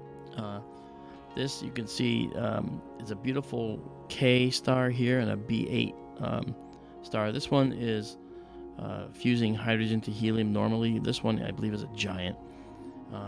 And these stars are actually 5,000 astronomical units apart. That is stupendous, considering, and they're in orbit around each other, considering that the distance to Neptune is 30 astronomical units. And Pluto's a little bit beyond. And it took us 15 years to get to Pluto with our fastest spacecraft. So how long would it take to go from Albireo A to Albireo B? 5,000 astronomical units. Isn't that cool? It's just a beautiful. These stars just sit right out there. Look at it. They sit out there, and they're just blazing in the universe. I just love this double star. When I was a kid, this star looked green to me, and my eyes changed and it started to look blue. And I actually thought it had changed color. Then I realized there are no green stars. Green is not a color that we'll see in the stars because we're used to seeing it in the spectrum, but that's not how the stars actually work. The stars act like what are called black bodies. What's that? Well, if you imagine heating up a black object until it starts to radiate away, you can heat it up until it's really, really hot and blue, and then when it radiates, it goes from blue to white hot, to yellow hot, to orange hot, to red hot. There's no green. So in the black body radiation sequence, we never see the green. So we don't have any stars that are green. And I didn't know that at the time, you know, but I just thought it was pretty cool. Isn't that beautiful? Now, these are tinted a little bit toward the blue because of the fact that I'm using that special filter. But, yeah, but I don't know, man. It's just beautiful. What a night tonight it was, I'm telling you. It is. It's just stunning tonight. It was just beautiful. It still is. The moon is high in the sky, but you know what? We have such a clear night that I dare say we definitely have a night to remember here. I'm not talking about the sinking of the Titanic. Andromeda. What? Oh. Yeah, that's actually would be really beautiful if not for that. Yeah. See, we also have the Triangulum Galaxy, Andromeda, and I think that it'll be too bright over there. Yeah, probably. Yeah, because the moon is, you know, it's going to affect things. I don't want to see that happening, but it's there. Can't do anything about it. Okay, so you can see the moon right now is about, 20 degrees above the horizon right now. So that's gonna be kind of tough. That's starting to be prime for us. Yeah, it's starting to get to where you want to start getting out the telescope, and I want to start pulling it away. Yeah, for anybody who doesn't know, the moon has been, you know, only getting up to around 40, 45 degrees in the sky lately, and all of a sudden it started shooting back up again. Now it's up in the 60s. Yeah. So. Well, tell them why. Yep. Tell them why. Tilting. What, a pinball machine? What are you talking about? Tilting. What? What do you mean? Earth's tilt. Yeah, Right? of course. You're right. Yes. See? Yeah, nah, you're right. You got it. You're not speaking out of Not as turn. elegant as Mr. Mark here. No, it's fine. You I say it think- specifically. What? What's that? What did you say? What'd you say? Oh, what? What's this? Go away. I'm reading your chat here. Okay. Let's see. There's Ron promoting. Another. Mark, how do you answer the FE? I have seen Keith's answer. Well, it's not hard to find my answer. I'm guessing he's saying the flat Earth. FE. I actually have an extensive set of arguments that I just pelt them one after the other until they cry and go home. It's just, honestly, it's very simple.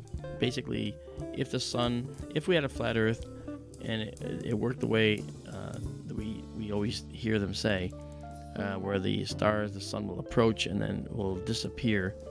As it approaches, it should get larger in the sky. As it recedes from us, it should get smaller in the sky. Well, none of that happens, of course. So obviously, that's. And if anything, it's that's a larger when it's further down in the horizon. That is correct. Because of the atmosphere. Well, that's actually an illusion. It's not really larger at all. Visually. Yeah, visually it appears that way only because it's it sort of like helps their argument to say this. But the fact of the matter is, if you held up a measuring device, you'd measure the sun to be the same diameter on the horizon as it is overhead. It really does not get magnified. I know it seems that way, but the moon being near the horizon is being viewed next to trees. You should try this, Keith. You should try Nah, I'm good. this. I love it. Guys, if you haven't guessed yet, you guys know that Keith and I are very good friends, so we kind of carry on sometimes in ways that may seem irreverent to each other, but you know what? We're good friends. It's okay. The flat Earth one day with somebody, Yeah. and another person was listening in. A little bit of the dome inflation. And Yep. at the end of that conversation, they just kind of nudge over and it's like, "What if I told you that I'm a flat earther? What would you do?" And I'm like, "Well, my first thing would be to question your intelligence." That's very good. That's excellent because that's exactly the right answer. Slowly walked away. Well, I would slowly walk away and then go, "Wow, can you believe that guy?" After trying to hit all the bulletin points that can be debunked, just in layman's conversation. But yeah, I was looking at, by the way, M11 down here, and that's the wild duck cluster. Nonsense, man. I can't remember names. You're gonna make me remember M's. Measure M11. 11. What's that? The wild duck cluster. Yeah, sure. Gonna remember that. Wild duck cluster. That's right. Yes. We tried looking at the Phantom Streak yesterday, but I want to actually... Why is it called a wild duck? Because it looks like a flock of wild ducks Okay. in flight. See here, this is kind of where it got that name. Now the dome's edge is just a little bit in the view, so we can't actually... That's what's causing that kind of reddish. Yeah, it's just the dome. It's not clouds. It's actually a gorgeous night. So rather than move the dome, I'm just going to pick something else that's a little more on the non-problem area, like maybe M56. Something that's up like around zenith, or are you not able to angle that high? Oh no, we can go all the way up there. Something like really because they should be like really clear if they're right above you somewhere. Yeah, they are, but the trouble is that they're also closer to the moon. Oh, the you in the western sky? The Pink Pillow Nebula. Oh, the Pink Pillow Nebula. Pink Pillow Nebula? Yeah. The Pink Pillow. Who wants to see the Pink Pillow Nebula? I don't know that it'll come through because well, I'll try it. We'll just go. I was gonna say you can stay in like the western thing, just up. Zoom.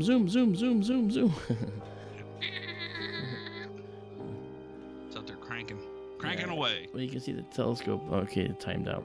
Yeah, we got stars. We're moving. How's your dome doing too? Is it holding up pretty good? Yeah, I got some repair parts that they sent me for nothing because they're very, very dedicated to their product. What, for the auto motion and stuff like that? No, the wind could actually rip pieces off the dome, and it did. So I've literally had, after a bad snowstorm once, I had a 3-foot drift inside, burying the computer. Oh, lovely. But it was 20 degrees, so all I had to do was unplug everything, take it out, because nothing melted. And I brought it quickly into my shop, blew it out with an air compressor, and then I was able to recover it after a little while. I turned it on, and it worked just like clockwork. And that, my friends, is how you breathe a sigh of relief. That's it is. And also how you say, what the hell happened to my dome? You know, it was really, could not believe that it happened. Yes, there's snow on my computer. That's right. There's snow on my computer, Mabel. I don't know what happened here, but we're going to have to fix that right here. Okay, let me go here and let's see the Pink Pillow Nebula. Pink Pillow Nebula. It might not be visible though. Some of these smaller planetaries like this planetary is 10.9 magnitude. Okay, and it's like 592 light years away, so it's probably going to be kind of small. Keep in mind that most of the planetary nebulas never get to about a light year in diameter. That's before, depending on the kind of star, usually a white dwarf that's powering them, and so about a light year is about as far as you can get in diameter before the glow of the gas is diminished by the loss of the intensity. What M is this? This one? Mm-hmm. There is no M for this one. This is NGC 7027. That's kind of sexy. The Pink Pillow Nebula doesn't get a... Look, it's also called the Green Rectangle Nebula, the Carpet Nebula, the Sugar Pops Nebula, believe it or not. What? It's called all those things? Yeah, see, look at the screen. See? Well, now I hate astronomy.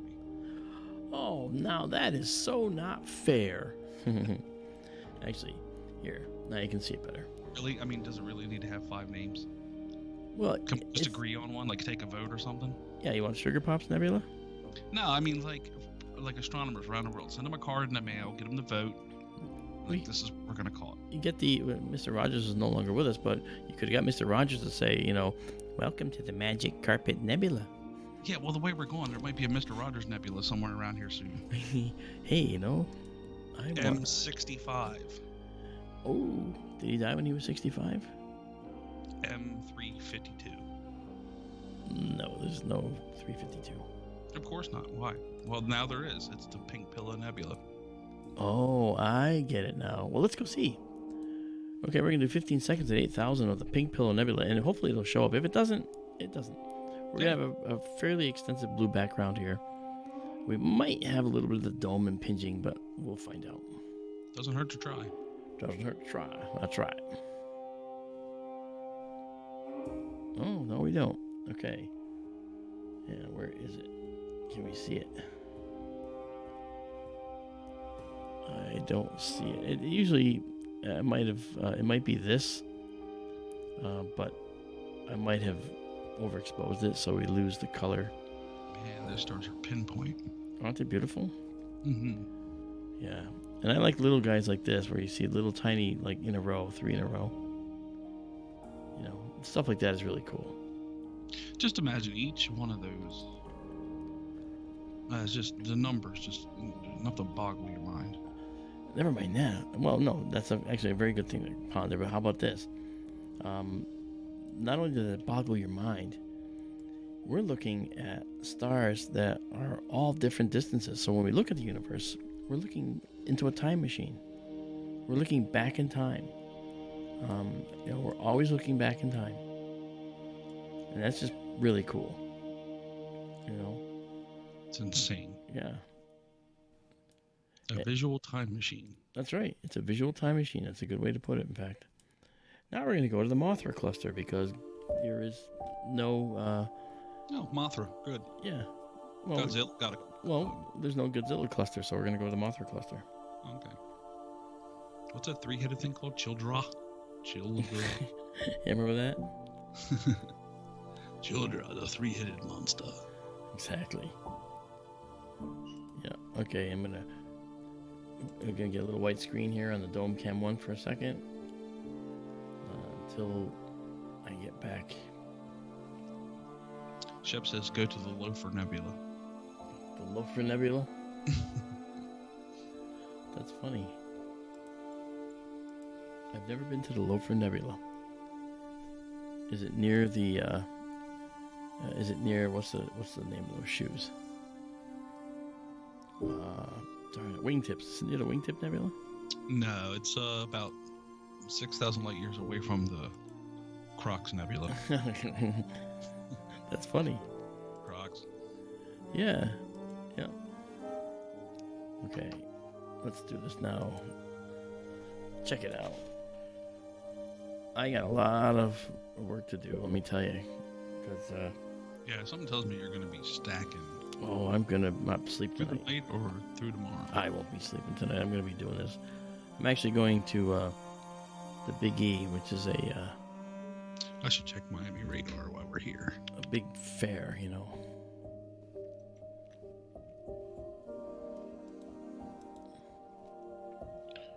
Dun, dun, dun. Yeah, Okay. I mean, holy, radar is just crisp over a whole northeast. That is wonderful.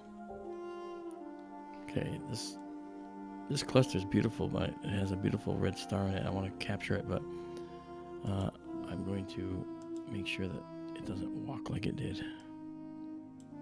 There's a rain cloud passing Miami right now, but if it passes, it looks to be epic. Everything to the west is You're golden. golden. Yeah, so we'll see if Paul texts. You are the golden boy. As you can see here, the telescope is facing directly up, so we're kind of looking toward the zenith. Taking a 15-second photo, and there it is. This is that cluster. The noise reduction going on out there. You can see it. What makes something a cluster? Like, is there a certain amount of stars per certain viewing area, or what? No, what makes them cluster is this is where they all form together. But I mean, is there like a definition of why they would consider some things like a cluster and other things like not? Yeah, I mean, you see a knot of stars here, and when you take distances and get the distances to these stars, you find that they're all in the relative same sphere area. Some are closer, some are farther on the other side. And what happens is they all formed in a cluster because we found that these H2 regions, right, the hydrogen gas regions that glow red, are where the stars are born. And so looking at a cluster like this, we don't see any of that gas. So we say, well, where is all the gas? This cluster is not a very young cluster. It's an older cluster. Thus, when we look at it, we don't see any remnants of the hydrogen gas that are being lit up by any of the stars or caused to illuminate by any of the stars. The stars and their solar winds or stellar winds have blown this gas away because it was no longer useful, basically, effectively. And then the cluster itself is moving around the galaxy, so it may have left the cloud behind and pushed the cloud away with its stellar energy. So this shows us it's an older cluster. Okay, there's many of these in the universe. Millions, billions of these. So it's actually a really cool thing to see. Sometimes you'll see a cluster that's contained within a nebula. Well, we see that in the Orion Nebula. We see that in the Lagoon Nebula, right? We see that in the Eagle Nebula. We see that in a lot of different nebula. In fact, if we go back here, I can show you where we actually saw. Here comes the text. We're going. Is it like it's a go, right? Oh, God, that Omega looks beautiful. See here. Here's the Eagle Nebula. Okay. Here's a beautiful younger cluster, and it's actually formed in this area of space where these gas clouds are now being illuminated by the hot young stars. And illuminated not by just the light, because gas doesn't light up from light. Gas is glowing because of that atomic transition and ionization thing that was going on. The electrons jump off the atom. When they recombine with the atom, they give off light. And for hydrogen alpha, like we see here, it's a reddish light. See, so this is a young cluster because it still has gas around it. The clusters that are not as young, like I said, like the one we just took, okay, exactly so. Okay, clusters like that are not as young, like this one, all that gas is gone. They've dispersed the gas, so nothing left. See, Yeah. So that determines how old they are and stuff. So you're good. You're good to go. Yeah, I'm good to go. I'm just still chilling. Cool. Just said he's waiting for that cloud to see what it does. If Okay. it hangs around or produces. Well, I'm glad you decided to come on in and hang out for a while. Yeah. I'm glad you joined. I'm sure the folks here are very happy that you joined. I know they are. They're very pleased with you. Yes. You have a lot of friends around here, as you know. Oh my. Oh my. Ha, ha, ha. Yeah, there's a lot going on here. And I'm trying to find... I actually want to see M56 here. So we're going to go to M56. And hopefully not end up... there goes the telescope. Zoom, zoom, zoom, zoom, zoom. Sheldon racing in his Flash outfit. You remember that? Yeah. Yeah. Zoom, zoom, zoom, zoom.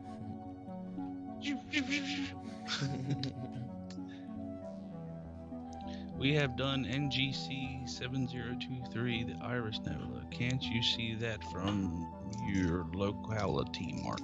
Or locally? The Iris may be up. Yeah, and it's really pretty, but it's more toward the north and it won't show up well. It's a reflection nebula. And it'll be mostly blue, as will be the moon glow, so we will not be able to see it too well tonight. That's sad. That moon. Huh? So darn that moon. I knowed it. That's true. That's right. Mm-hmm. Okay, so I'm going to just zoom back here. Use the radar here. There we go. Just like that. There we go.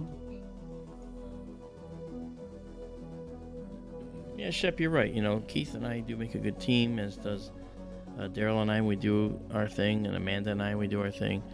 And together, all of you with us make the best team there can be. Look at that. Beautiful globular cluster sitting right out there in the middle of nowhere. Go team, go. That's it. It's better than go dog go. Oh. Look at that. The beautiful cluster. This is an older. These globular clusters are among the oldest in the galaxy, actually. And it's kind of beguiling because we see it around stars and we think it's around the stars. It's actually, these are halo objects. These guys are sitting out in the middle, out above the galaxy. And this one, for instance, let me just grab M56 here. Okay, this one is literally 32,000 light years away, 33,000 light years away. Okay, that's a huge distance. Yeah, okay. It's like so nonchalantly. That's 43,000 light years away. Yeah, I mean, if you lit a light bulb right now, it would take 43,000 years for that little photon to reach there. Yeah, well, 33,000 in this case. But yeah, you're right. 30, sorry. That's okay. That's right. And in fact, and that's at light speed, you know, and light moves fast, right? I mean, if you lit up a laser beam and had a mirror set up all the way around the Earth so you could get it right back to where you started and circle the Earth, it would go 7 times around the Earth in 1 second. So that's pretty fast. Yet at that speed, even at that speed, it still takes over 4 years. 4 years to get to the nearest star. Yeah. That's how vast space is. So that's why we have to invent this and perfect, I should say, this folding of space, the Alcubierre drive. And Ronald, this is M56, Measure 56. M56. Measure 56. Oh, that's right. Messier. Yeah, Trebek.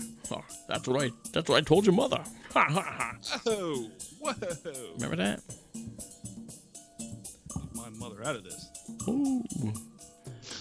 Remember that though? That was You can talk about my grandmother though. I will not talk about anyone's grandmother and mother, actually. Why not? Because, you know, they're very important. Not this one, man. At it. Okay, so you're done with that particular person. Oh yeah, they've been dead for a while. Oh well, that's nice. Yeah. Jeez. She liked the booze and the men. And, wow. How do I say this correctly? She didn't really like people with color, if you know what I mean. Oh man, you know, that's... So feel free to talk all that crap you want. I did. That's just, there's no room for that in this world anymore. Exactly, which is why she's been dead since 96. Oh, well, it reminds me of a story. There was a receiving line, presidential receiving line. I forget who went through. I think it was a secretary of something or other. And he was meeting the president, and he said, these receiving lines are a bunch of crap. No one listens to you. It's just for show. You shake hands, you move on. You say pleasantries and move on. No one remembers the pleasantries. Well, this one guy said, here, I'm going to show you. And he was talking to the guy in line with him, and he said, watch. He gets to the president shakes his hand, and the guy says to the president, I killed my grandmother this morning. And the president nodded, and he went away, and he says to the guy, see, told you. And the president turned and said to him, hey, by the way, I'm sure she had it coming to her. And then he goes on and talks to somebody else. So that was actually very funny. What was that movie? Oh, it's Forrest Gump. Yeah. How you doing, man? I think I gotta pay. Yeah, right. I think I gotta pay. I had too many Dr. Peppers. Yeah. Oh, jeez. Wow, this is a beautiful little globular, and I'm just trying to get a I'm just waiting for it to pop. There we go. Okay, good image. All right, so here we go.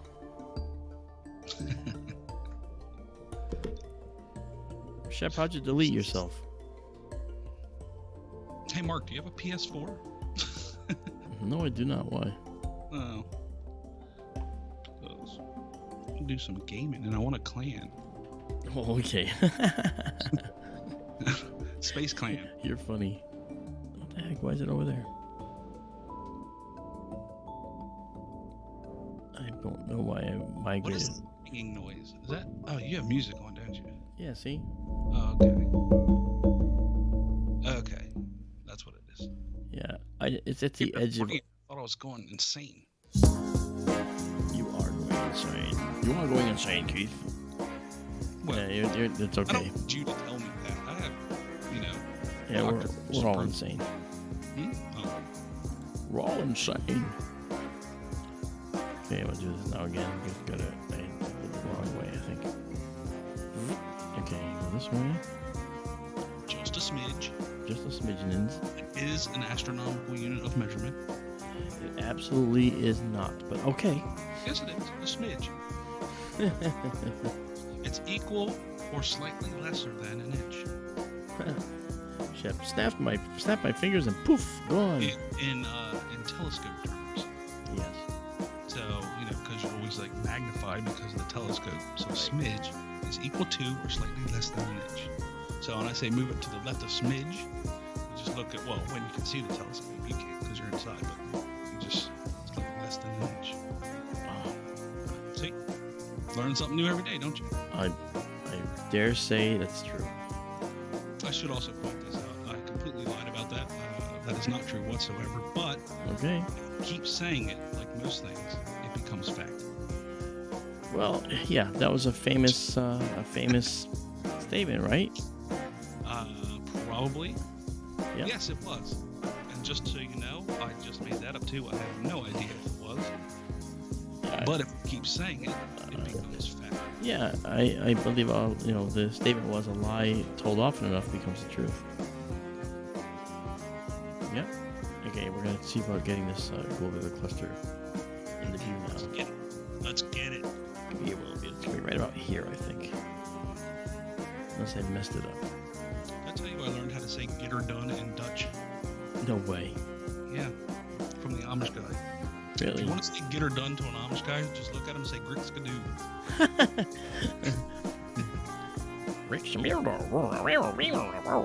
That's the Star Wars character that says something to.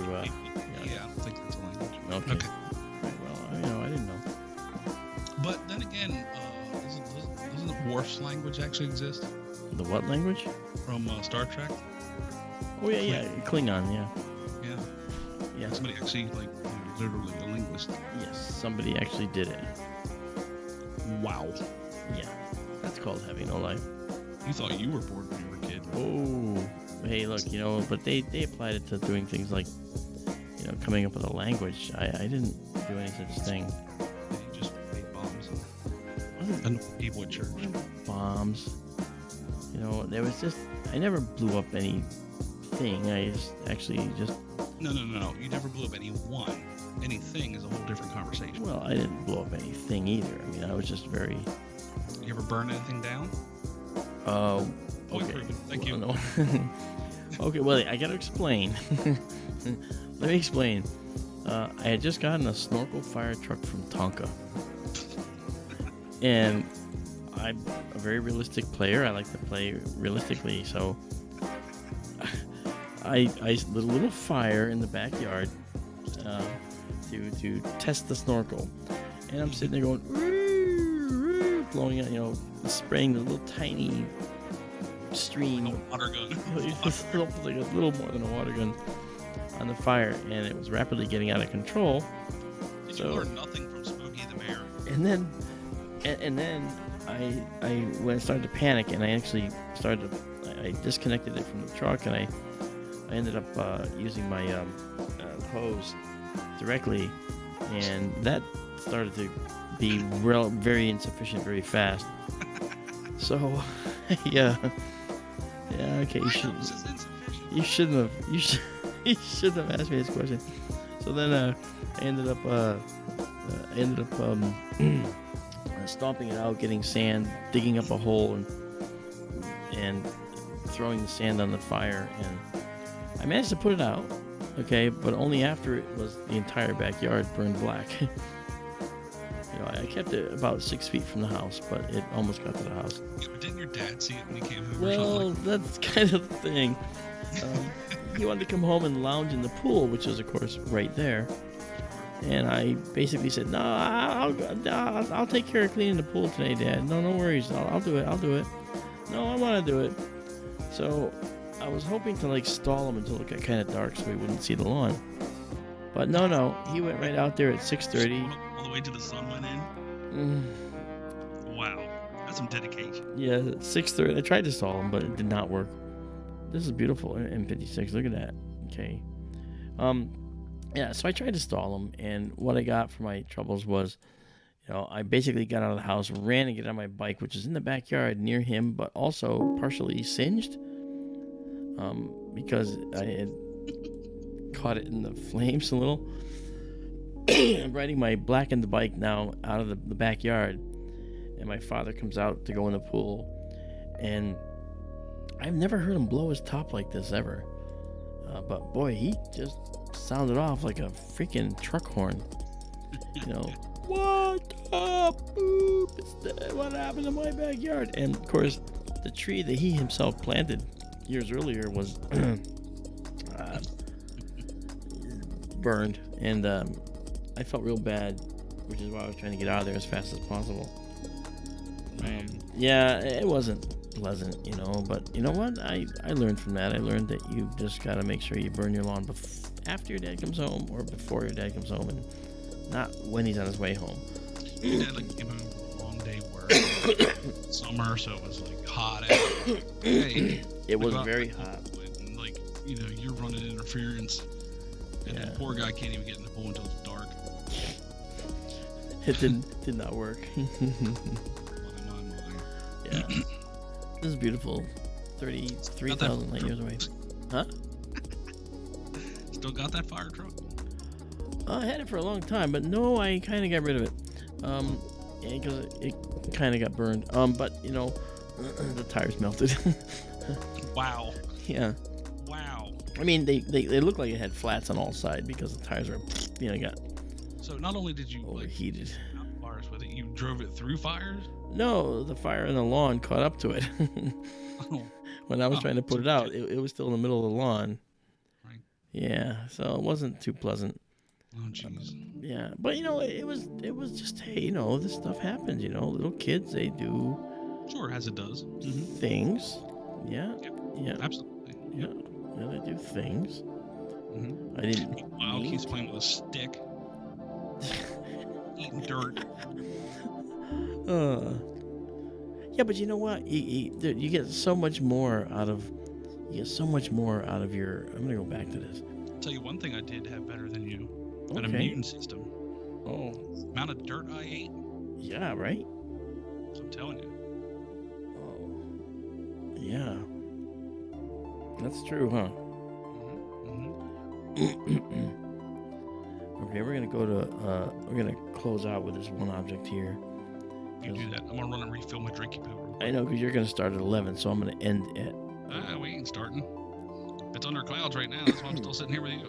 If we were starting at 11, I would've... Oh, you would have abandoned me a long time ago. Okay, gotcha. Yeah, I'm gonna refill my drinky. Okay. I'll be right back. Sure.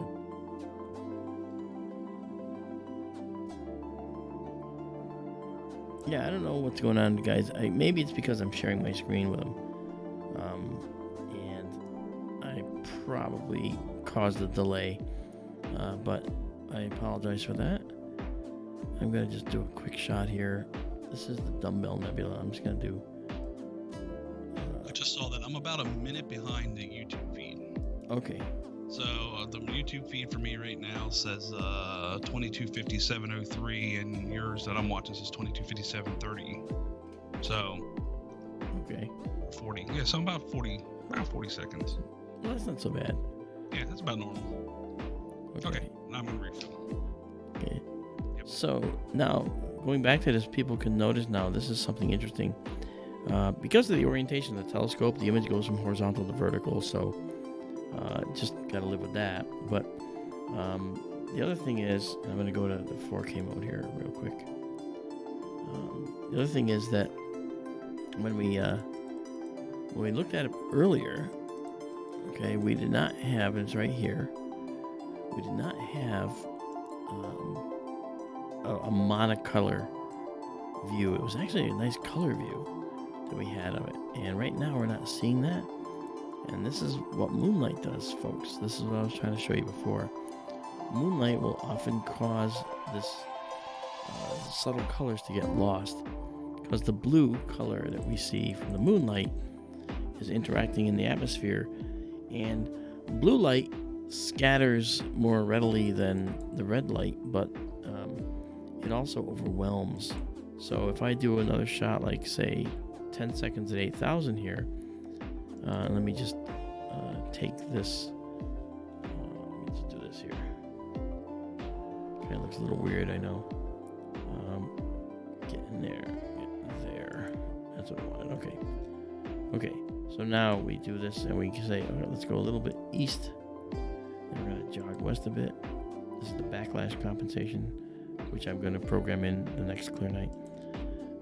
And now I do just a 10-second shot at 8,000. We'll actually see it a little better. And here it comes. Okay. So now when you look at it, you'll see that we don't see the red color as prominent as we saw it earlier. And that's because the moonlight is affecting our visual right now. So the time of the great viewing is past. And so this is an adequate time, a good time actually, to close down the stream, and I can get busy doing my stacking and show you all the things we captured in a better light tomorrow. But you know, we have all these photos I took over here tonight. I just cannot get over, not that one, but I can't get over. Look at this. This is the Omega Nebula. This ended up being such a stunning image. And I'm going to get rid of the filter properties that I was playing with this here. I don't need to do any color correction right now. That one's pretty. Yeah, this is the Omega Nebula. More detail in this image than I've ever captured with the Omega. Omega, you said? Yeah, M17. More letters and numbers for you. Should I be writing this down? Is there like a test? No, there will not be a test. That's the beauty of it. But look at this. This detail is just unprecedented for SkyTour LiveStream. And this is actually kind of in a little bit in the murk. And we still could capture it. But what I wanted to do was just thank everybody for coming. I'm glad you're back now, Keith, because I'm going to can the stream for a while now. And until next time. Well. What?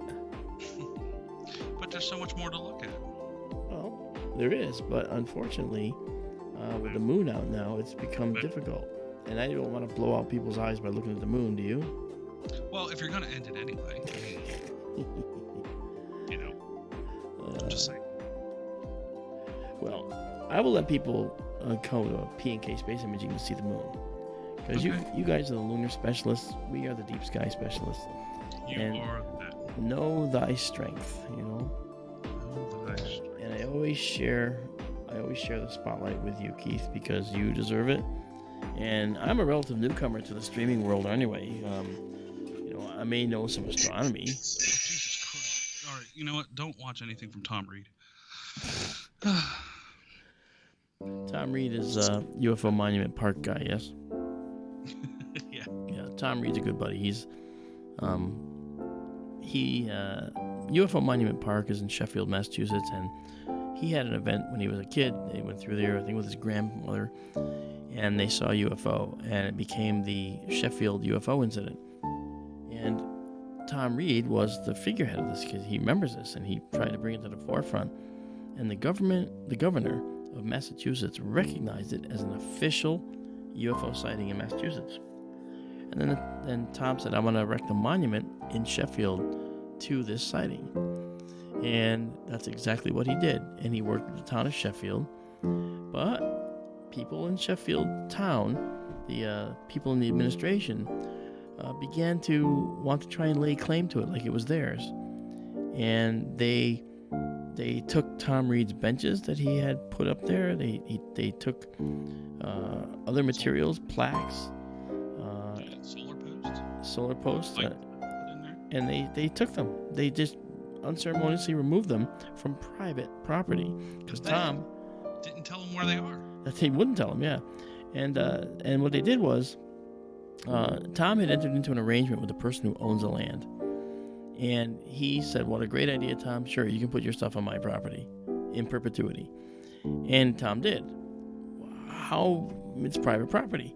Well, the town got bent out of shape that this was now on private land, and they couldn't touch it in terms of being able to own it and get income from it of some kind. And that's kind of how I read it. That's the way I was reading. I was reading like they were looking at it as like a tourist attraction, like something they might be able to make money from. And I'm like, oh boy. Yeah. And so what they did was they took all of Tom's stuff that he put there, and then they had the nerve to put boulders across the entrance to someone else's property. Yeah. As if they had the right to go on someone else's property. See, this is small town politics. So Tom identified two people that were being jerks in the town, and he went after them with lawsuits. And I'm proud of him. I support him. So he's basically now sitting back, waiting for his UFO monument to come back, and waiting for the arrival. Did it all get settled? I think we're very close with this. Yeah. Okay. Good. I told him I would support him and help him out if I needed to, whatever he needed. He just moved to Florida or something, didn't he? I don't remember. Look at this. This is the eagle. Look at that. Look at the backlight. You can see it behind there. The glow behind it illuminating these things. It's just stunning. Is that not beautiful? I think it's just amazing the fact that it's there. Yeah. And this is a star-forming region, too, because you can see this young cluster, as I said before, a young cluster. Really, really pretty. It was the first thing. I imaged it once just to check it out, how it would be. And when I was imaging it, I was thinking, oh my gosh, this is really so darn beautiful. I couldn't, and I'm not gonna, I'm gonna get rid of shots like this that are a little bit, like bad. So I don't know how many are gonna be good in the end. They're taken in pairs. You get a JPEG and what's called a RAW file. So this RAW file is the same as this file. This is the next one. Okay, and it has a little bit of a walk to it. So this JPEG and this RAW file we're going to be going bye-bye. This one might be usable. But boy, I'll tell you, you can see there's some noise in this image. You can see the noise here. And I can get rid of every bit of that. I can get rid of that. Just suppress it enough so that it won't be visible. But when you look at it from a distance, look at that. gorgeous. Can't wait to see them processed. Yeah, they're gonna be beautiful processed, I hope. And you're gonna post them on Facebook page, right? Yeah, SkyTour LiveStream's Facebook page. Yep. Oh, look at that. Shall I link you people to that if you want it? Oh, sure. If you want to do that. I would encourage anyone who's watching to, if you haven't subscribed, please do. You know, I do this because of you guys, and I'd like to see that. Yeah, I'd love to see that you guys appreciate it and enjoy it.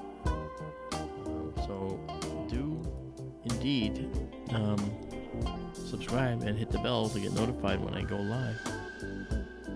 You know, it's just a beautiful universe we have here, and things like this just hide waiting for you to find them. But I'll help you do it next time too. There you go. Yeah. Here's the link for you guys. So if you want to see these images once they're stacked and processed, which are going to really pop then, jump on over there, jump into the group. Yeah. To our group on Facebook. Yeah. There's no charge for any of this stuff. Maybe I could talk Mark into posting them to the photo section of Astro Imaging Live. Well, now that I know we have a photo section that works. Yeah, it works. Yeah. Yep. Yep. All right, folks. On that note, we're gonna can tonight. We're gonna say goodnight, and I will be able to now start the long process of processing all of these images for tonight and see what we get. It's gonna be a lot of work, but I can't wait to start. I'm so excited. So guys, thank you so much. Keith, thank you for coming on. That's really kind. It's a big 10-4. Yeah, it's a big 10-4, good buddy. We got us a convoy. Remember that? Remember that song? Yeah. Big mother trucker. Yes, that's right. Say that carefully. Yeah. All right, guys. We'll see you guys tomorrow night. If it's clear, we'll be out again, and we will do some more stuff and look at more of the universe for you. So until then, you're learning. I'm learning too. I'm learning that I love this more than I thought I did. But you guys have a good night, and we'll talk to you on the flip-flop. On the flip-flop. Great. That's a great way to end. Yeah. Flip-flop. Got it. People don't even know what flip-flop is. Side there, Mark. Yeah. We're not going to talk to any of you on a flip-flop. No, we're not. A On the flip side. Well, Go to Facebook. To me, a flip-flop is actually a digital component. You know, there's a digital flip-flop, a binary flip-flop. You know, it has nothing to do with politics to me. It's actually a digital component. And it was a 70s term for, you know, catch you later. I will catch you on the flip-flop, and whatever that meant, I don't know. But I said it as a kid. Okay. Enough of that. Right. Yeah, don't flop anything. Don't flip anybody off. You guys have a good night, and Keith and I will see you later. Head on over to P&K Space Imaging later on and check out the moon. They do it like no one else can. So have a good evening, folks, and we'll thank you for coming on board for the ride.